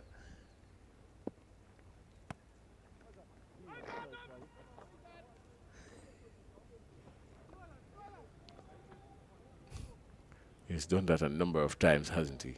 Yeah, definitely. Just wanting, just trying to make sure that the batsmen remain in check. Finish well, Scotty.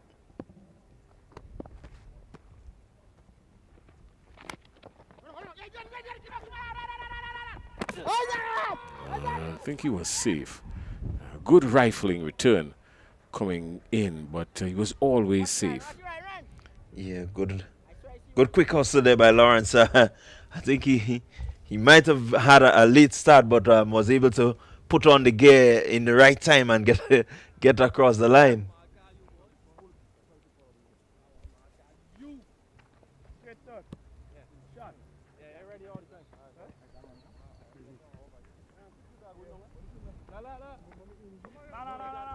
So after 4, that's the end of the power play. The Ginger Generals are 39 for 2. And they're going at just under 10 runs and over 9 1/4 really.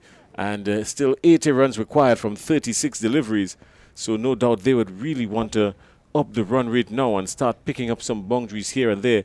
The boundaries have not been, fast and furious during the power play. So they would really want to pick up some boundaries here. But what is even interesting now is that at the end of the power play, the Ginger Generals still have the power of the Saffron Strikers bowlers to deal with, because Ryan John has only now been called into the attack.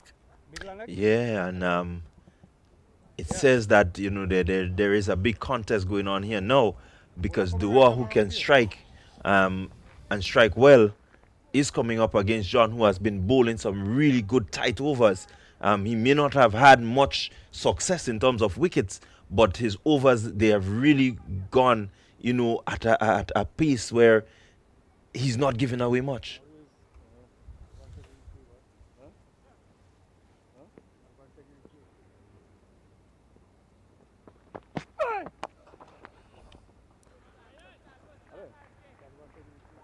Everyone missed cue something there. John miscued on the delivery, and Akim Dua miscued on the shot.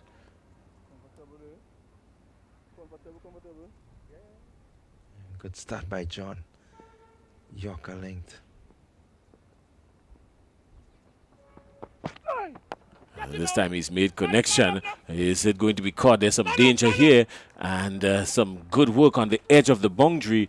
And the Saffron strikers pick up another wicket. That looks like Daryl Cyrus, who was right there. Didn't want to move back another foot or two because he would have been over the ropes. But Akim Dua goes, caught Daryl Cyrus off the bowling of Ryan John. And really good take there and understanding his awareness. So the Ginger Generals are dipping to 39 for 3. Still 80 runs needed, 34 deliveries to get him. Yeah, again, another big blow there struck by the Saffron strikers, ensuring that they pick up the wicket of the hard-hitting Akim Dua. Again, John asking him to hit straight.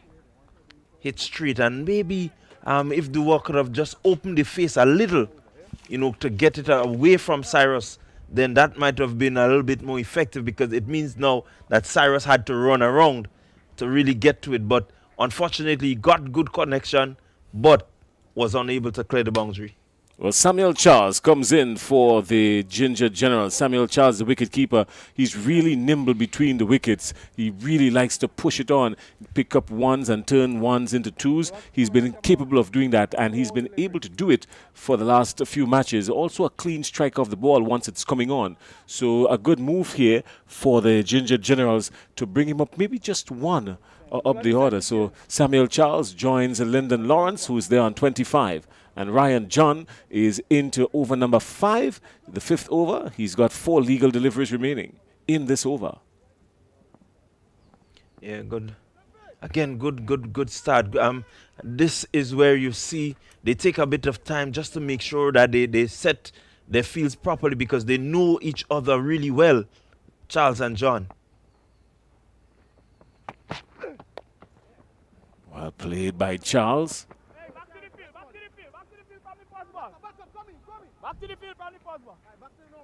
Charles likes to feel the ball coming onto the bat, and he really knows how to caress it at times and how to give it the full handle when it needs it.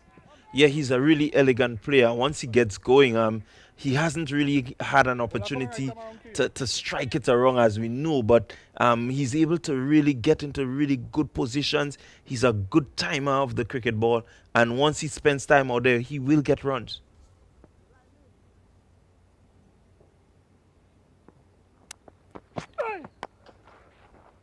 Ryan John is smacked straight back past him for 4, a power 8 cracking 4, and Lyndon Lawrence is in good form now, and a power 8 cracking 4. Good shot. Yeah, again, hitting really straight, nice and straight, ensuring that he beats the man there at long on, who was at wide long on, and definitely anything straight past the bowler gives you boundaries. That's a great shot. It traveled like a rocket for 6, and that's an awesome shot there by Lyndon Lawrence.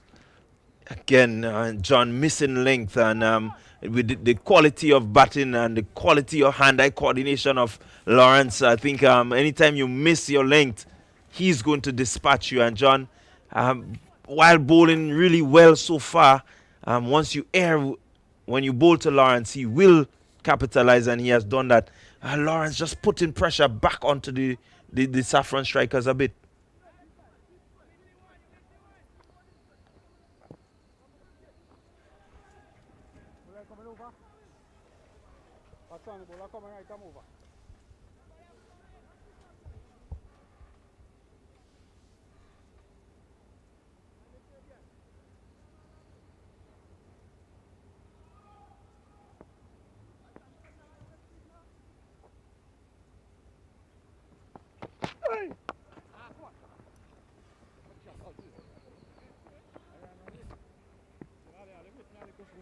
Just the one. And that's the end of over number 1 for Ryan John. And over that went for 12 runs, but he picked up a wicket, picked up the wicket of Akim Dua, caught by Daryl Cyrus down on the boundary. And Daryl Cyrus going for a really good take. Had to be mindful of his environment because he could have stepped back on the rope, but he didn't do that. And Akim Dua was gone for 6. Yeah, have to always be aware as the fielder fielding on the boundaries. You know, you always have to be aware because you never know. Sometimes the ball looks as if it's traveling over the head of the fielder, and somehow the wind maybe getting underneath it is able to just put a bit of resistance. It drops close to the ropes. You may have an opportunity, as we saw here. You know, Cyrus looking, realizing that it's not cleared him as yet, was able to set himself and just take up a really nice catch. You have 5 inside, eh?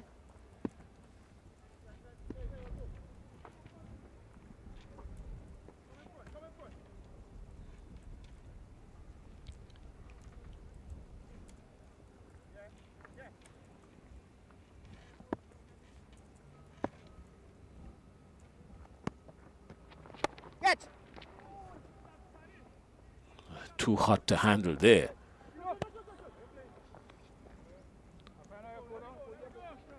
Keep going, Scotty. Good start, Scott.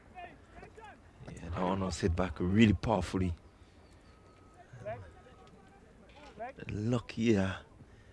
Luckily for Lawrence, it didn't stick. You know, some of them tend to stick, and it turns to a really brilliant, outstanding catch.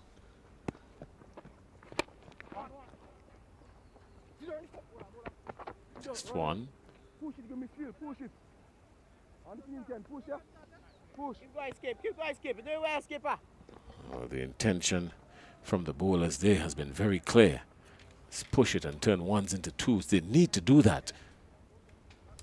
Really. The asking rate has now gone up to 14 and a quarter. Yeah, they will need to push it around, make sure that they Keep put going, some Skipper. pressure on the fielders. Hopefully a misfield here and there, you know, can result in boundaries. Oh, that one's gone. It's gone all the way. Some good distance, hasn't it? And it crashes into the pavilion now. 6 runs, a power 8 maximum. Lyndon Lawrence, a man on a mission. He's raced to 43. Yeah, again, good powerful shot, rocking back and getting the arms free and able to hoist it. And that's what is important. The fact that he could have gotten underneath that one and hitting it powerfully.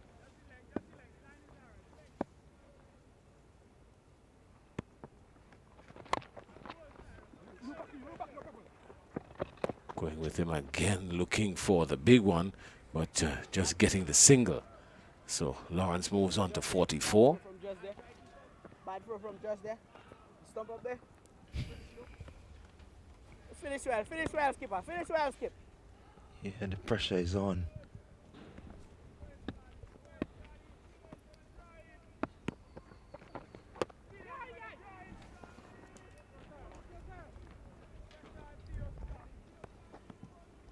Pretty much even Stevens by these both teams at this stage.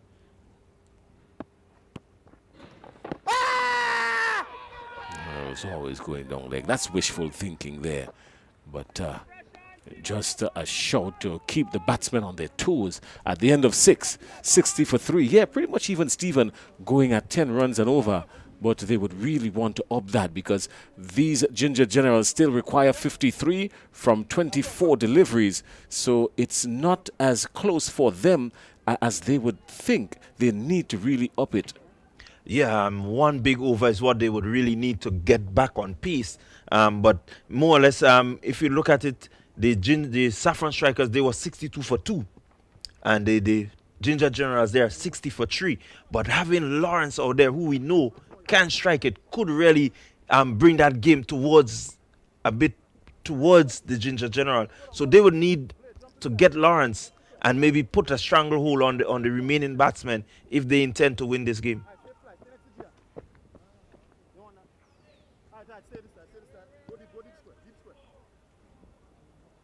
extra. Regular. Right, come over.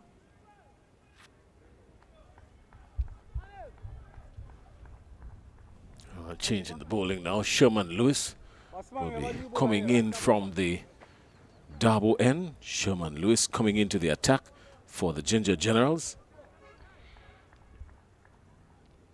In the meantime, Lyndon Lawrence has moved to the top of the batting table. He's on 44.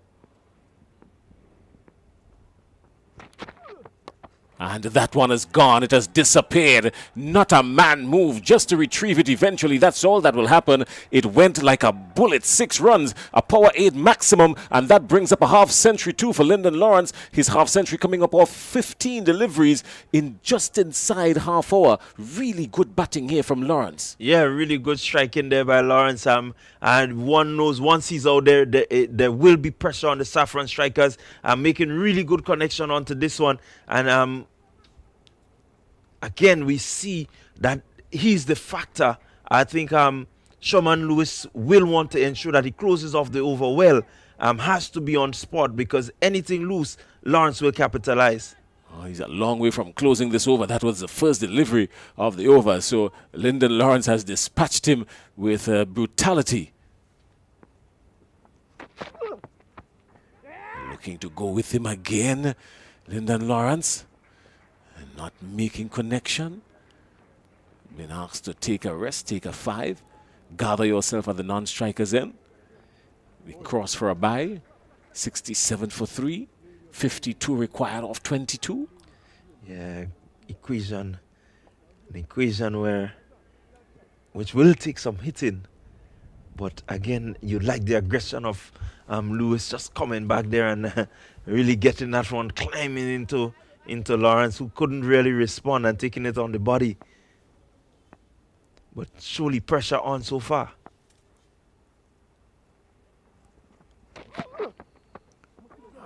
Slower delivery, good comeback, well bowled. Sherman Lewis showing some variation, bamboozling the batsman just a little bit.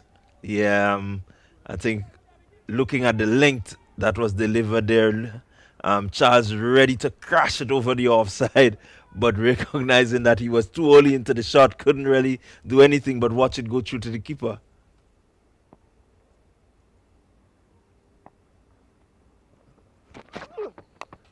No bamboozling there. That one was just dispatched. 4 runs, an easy shot there. Good shot too from Samuel Charles. He races to 6. The score is now 71 for 3. The Ginger Generals in search of 119. Yeah,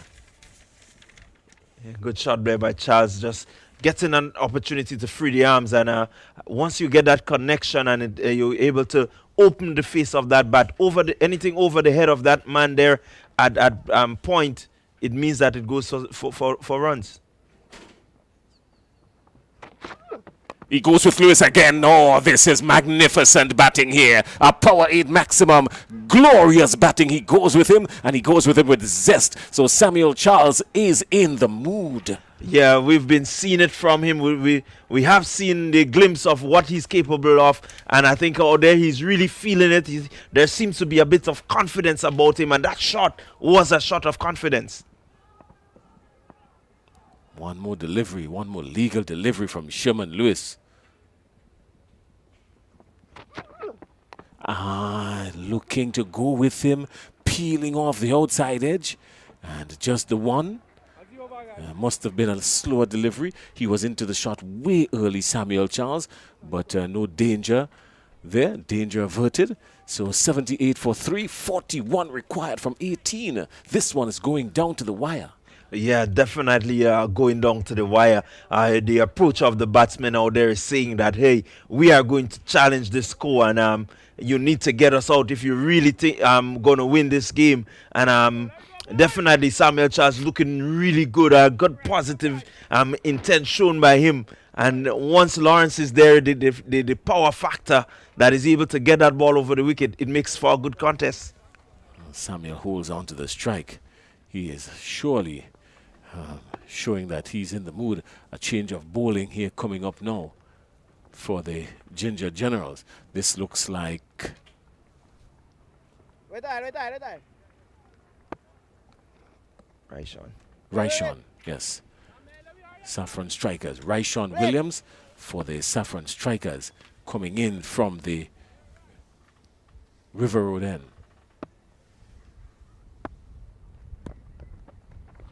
Samuel Charles dispatches him out into the onside. What's that, really? Just one, but more importantly, brings into strike Lyndon Lawrence, who's there on an even 50. Keep going, fellas. And he's in the mood. Yeah, really good contest. I think the Saffron Strikers fans will be at the edge of their seat.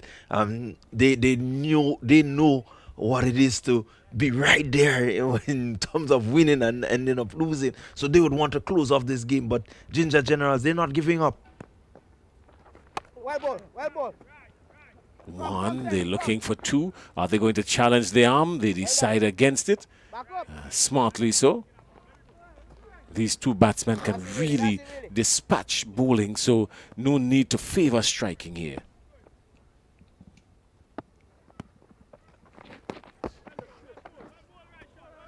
Good offer there by Charles. Again, looking to go straight, but really good delivery by Williams, getting that one just to move a bit. Keep going, Willie. And this over will be a really important over. Just one. The call is just one, and just one there will be. Gian Benjamin, the wicketkeeper, makes the call. He's in the air of these batsmen. He's like a short bottle of peroxide, always in the air of these batsmen, isn't he? Yes, he's always there. you don't see much of him, but you hear him.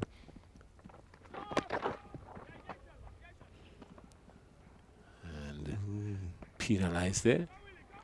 No ball. Free hit. Free hit for Lyndon Lawrence. Keep going, Willie.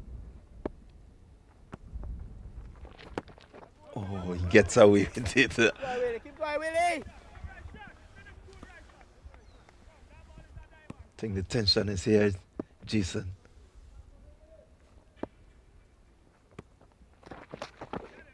Missing again and just brushing it. Really wanted to do more with that Lyndon Lawrence. Would have thought that it should have just been landing somewhere over mid-wicket. But he keeps the strike. That's the end of the 8th over. 83 for 8. The Ginger Generals in search of 36. And they've got 12 deliveries to do it. Lyndon Lawrence is there on 51. And with him, Samuel Charles on 15.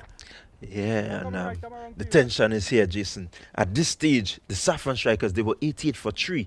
But this over, this ninth over, is where St. Paul came in and was able to really bring that total past the 100 mark. So definitely, if they intend to win, they have to take as much as they can off John and hope for a lesser bowler in terms of the stability that they can bring if they're going to overhaul this total. But Sherman Lewis still has one remaining. Raishon Williams has one. Kem Charles, who was bowled, has one. Kem Charles went for 12. 17 Lewis went for. Raishon Williams only going for 4. So Darrell Cyrus has some options available to him. And some economical options as well. John is into Lawrence. And Lawrence is playing him up into the offside. Will this roll out to the boundary? Just nearly. And 2 runs. So 85 for 3.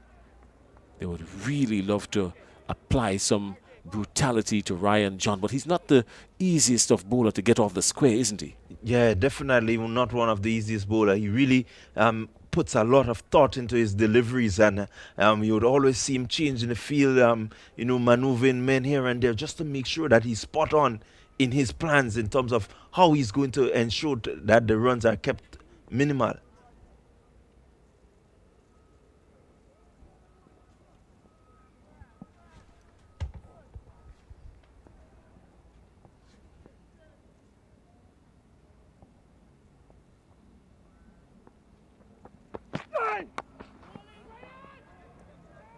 Good bowling by Ryan John. He's kept it right there, thereabout, in the danger area. And Oh, that's a really soft, unfortunate dismissal there by Samuel Charles. I mean, he was really looking to push for two, understood the importance of it, and got halfway down the wicket, and Lyndon Lawrence was not interested. As a matter of fact, his back was almost turned.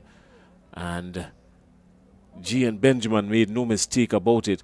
So really unfortunate there for Samuel Charles. He's been striking the ball well.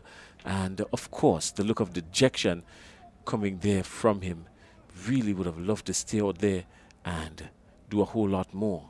Yeah, really unfortunate there by Charles. I think he ran the first one really hard. I'm hoping that Lawrence would have responded to two. But I think there was a bit of miscommunication there. Definitely, he didn't hear a call, or did he, if he ever did call? Well, the call was placed on hold if the call ever came. It was placed on hold, and he's walking back, and Davis Charles is walking out. So one Charles goes, another one comes. Samuel goes, Davis comes, and Davis will have to answer the questions from Ryan John immediately. There's a good work there by really good work there by Lyndon Lawrence. I mean, really good work there by Lyndon Lawrence. He raced down to the striker's end. And did he make a mistake by coming back for the second? Did he? Not really. Just inside, made his ground. Yeah, again, really good camera work there by the guys at T10 Communications, but not really a bad decision.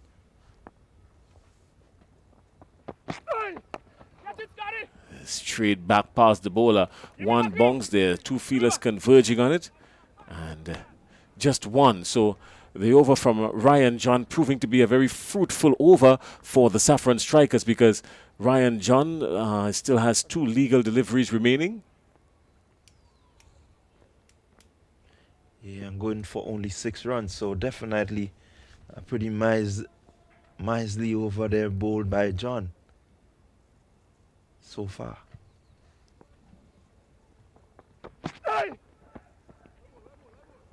Trying to manufacture something there that was never on the cards. He's been doing so well, playing square the wicket and belting it straight. No need to do any improvisation, Lyndon Lawrence. Just get among the runs. Just beat the ball, really. Yeah, I think well, the move wasn't a bad one. It's the execution, because you have fielders down at long on and long off. He can clear that. Really good shot, played square on the outside, very delicately played, but he gets the single, and he wouldn't mind that because he keeps the strike, and Lyndon Lawrence moves to 55. So they're 90. The Ginger Generals are 90 for 4 inside the final over. They're chasing 119, which means they need a further 29 runs, and they've got just 6 deliveries to do it. But Lyndon Lawrence is there. He's well set on 50, and he really would love to get among these runs here. Who have we got coming up now from the River Road end? Because this is going to be important. The bowler that Darrell Cyrus chooses, it looks like Ryshawn Williams. Ryshawn Williams bowled 1. He went for 4. Really good economy rate of 4. So he's got 1 over remaining. He's going to bowl this last over. And that one is gone. 1 bounce crossed the ropes, 4 runs. 6 runs actually. It landed just outside the ropes. The umpires now signal 6. So a power 8 maximum for Lyndon Lawrence. Yeah, good shot there. Good result for Lawrence. And that one shot sat up and getting good clean connection over the rope. 6 runs. Definitely putting Williams under a bit of pressure very early.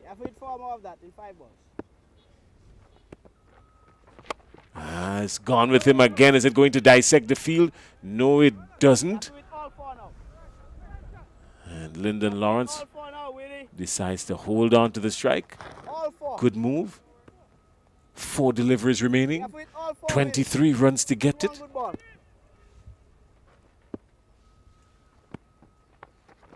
Catch him now, As the catch call him. is catch. It has gone down straight. One, they Run. only, no, they decided against it. He's not going to take the one.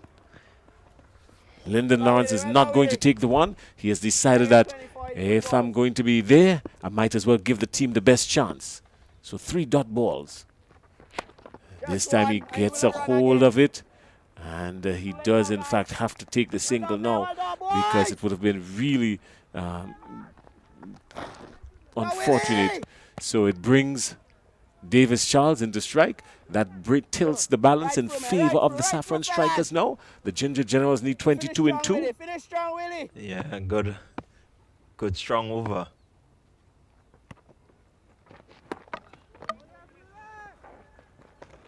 So with 22 required of the last delivery, the Ginger Generals going down. 97 for 4 they are. And they will finish the innings on 97 for 4. A really good over by Ryshawn Williams. Just a few minuscule amount of runs coming off the over. 7 runs coming off his last over. So not bad at all. And the Saffron Strikers, they beat the Ginger Generals. The Ginger Generals only able to manage 97 for 4 when these Saffron Strikers got to 118 in their allotted 10 overs. In the batting, a good knock by Lyndon Lawrence, who really tried at the end to hold on to the strike, but really wasn't connecting as he wanted to. And he finished on 62 not out. That would bring him to the top of the batting table. So good news for him, not so good news for the team, the Ginger Generals. In the batting, Samuel Charles was unfortunately run out by Alexander for 15. Really unfortunate there. I still do believe if Samuel Charles stayed together with Lawrence, things could have worked out differently for the Ginger Generals. But the Ginger Generals, those were the 2 main hitters really for the Ginger Generals. Samuel Charles getting to 15 and Lyndon Lawrence not out on 62. In the bowling department, Delaney Alexander picked up 20. Went for 20, picking up 1. Kem Charles went for 12, picking up 1 off his 1. Darrell Cyrus, who bowled really tight and neat, picked up 6. Well, he went for 16, picked up 1 wicket. And Ryan John picking up 1 wicket for 17 off his allotted 2. Sherman Lewis went for 17 off 1. And Ryshawn Williams, who bowled a really fantastic last over, going for 11 off his 2, picking up no wickets but an economy rate of just 5.5. He was the most economical bowler of the day. The Ginger Generals finishing on 97 for 4, which means the Saffron Strikers winning by 21 runs. Yeah, good win there for the Saffron Strikers. Definitely a good bounce back from what happened yesterday. Being able to beat the Ginger Generals with the sort of firepower that they have. Again, when we look at what has transpired in the Ginger Generals innings, you recognize that with the exception of Lawrence, the other batsmen really didn't come to the party. And so it put a bit of pressure on the team being able to really get close to that score. But definitely the Saffron Strikers, they did what they had to do. Now they would be equal on points with the Clove Challengers, who are on 6 points. Definitely they would be looking to, push ahead and show that they win from here so that they can be in the top 4, maybe even get into the top 2 based on the outcomes of the few games to come. So definitely they would want to take some momentum. They would want to make sure that they look and assess what they did right and so on before the next game and be able to maybe repeat the action again so that they can continue to move up the ladder. Some really good stuff there. But that brings us to the end of match number 1 on match day number 10. The Saffron Strikers and the Ginger Generals going head to head. The Saffron Strikers winning by 21 runs.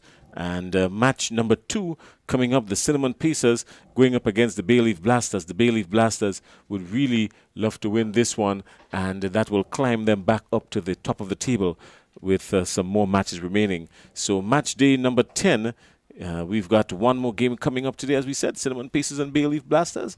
But an all-round good performance here in match number 1 by these two teams. Really good in the batting, steadying the bowling. So a good all-round cricket. Yeah, really good all-round cricket, I think.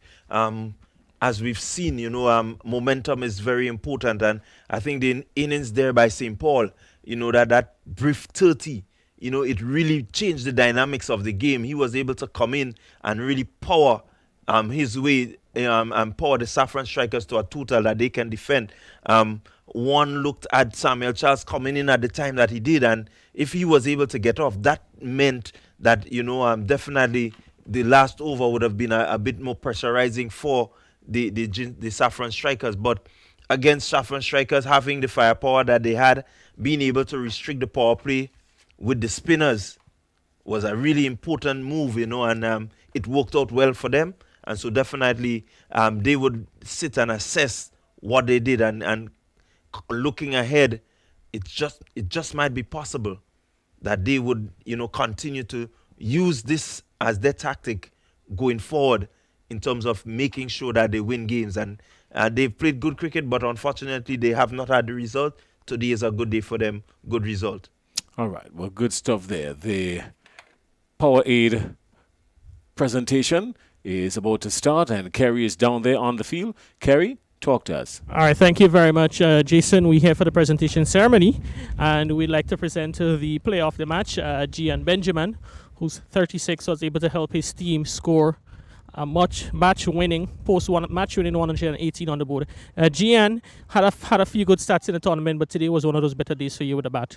Yeah, I had a good start early up, and then I've been struggling a little bit, so it was kind of good to come here and get some today and help the team to get a win. Your team can be characterized as underperformed in the tournament, but today was a big match, and you guys were able to produce a clinical performance with both bat and ball. Mostly pleased with the effort. Yeah, I believe that the guys in the camp understand the importance of this game. It's very important going forward that we play each match as a finals and look to win to qualify. So the boys came out good today, and that was exciting. You are one of our visiting players from the island of Dominica. What is like Dominican, that was 3 or 4 if you're all in the tournament, what is like participating in this Spicel T10? Yeah, it's very good. I mean, it's a very exciting tournament. It's something I've been looking forward to, and I must say I've been enjoying myself so far, and the cricket, the quality have been good so far. You yourself are captain of one of the teams in Dominica. A few weeks you'll be starting your tournament. I'm sure you're excited to continue that form moving to the Dominica T10. Yeah, it's good to see that I get in some runs now, going back home into my tournament. So it's just maybe like a week back home, so I get some time to put in a little work before the tournament and look to continue performing. All right, well, Gian, congratulations on today and all the best to you and Saffron strikers to the rest of the tournament. Thank you, cheers. All right, so that was Gian Benjamin, our player of the match in match number 19. All right, thank you very much, Kerry. That brings us to the end of this part of the day so far. What we will do is that we will refresh ourselves with the Dasani water break, have a Powerade sip or two just maybe, and we will come back at you in about 20 minutes for match number 2. The Cinnamon Pacers going head-to-head with the Bay Leaf Blasters. Join us then when we come back for match number 2 here at the National Stadium in St. George's, Grenada. But when you need someone to help you to your feet, I'll be that beacon to your highest peak. I'll be right next to you, no, I will never leave. Come on, take my hands, we got everything we need. Cause you can look to me, yes, I can. Whenever you're in need, yes, you can. Just call on me and I'll be on my way. I'll be by your side, never to divide, to light that shines our way. Wherever you road lead, we'll make your dreams come true. Next time, next time, next time, right next to you. Nexa Credit Union, with you wherever your road leads.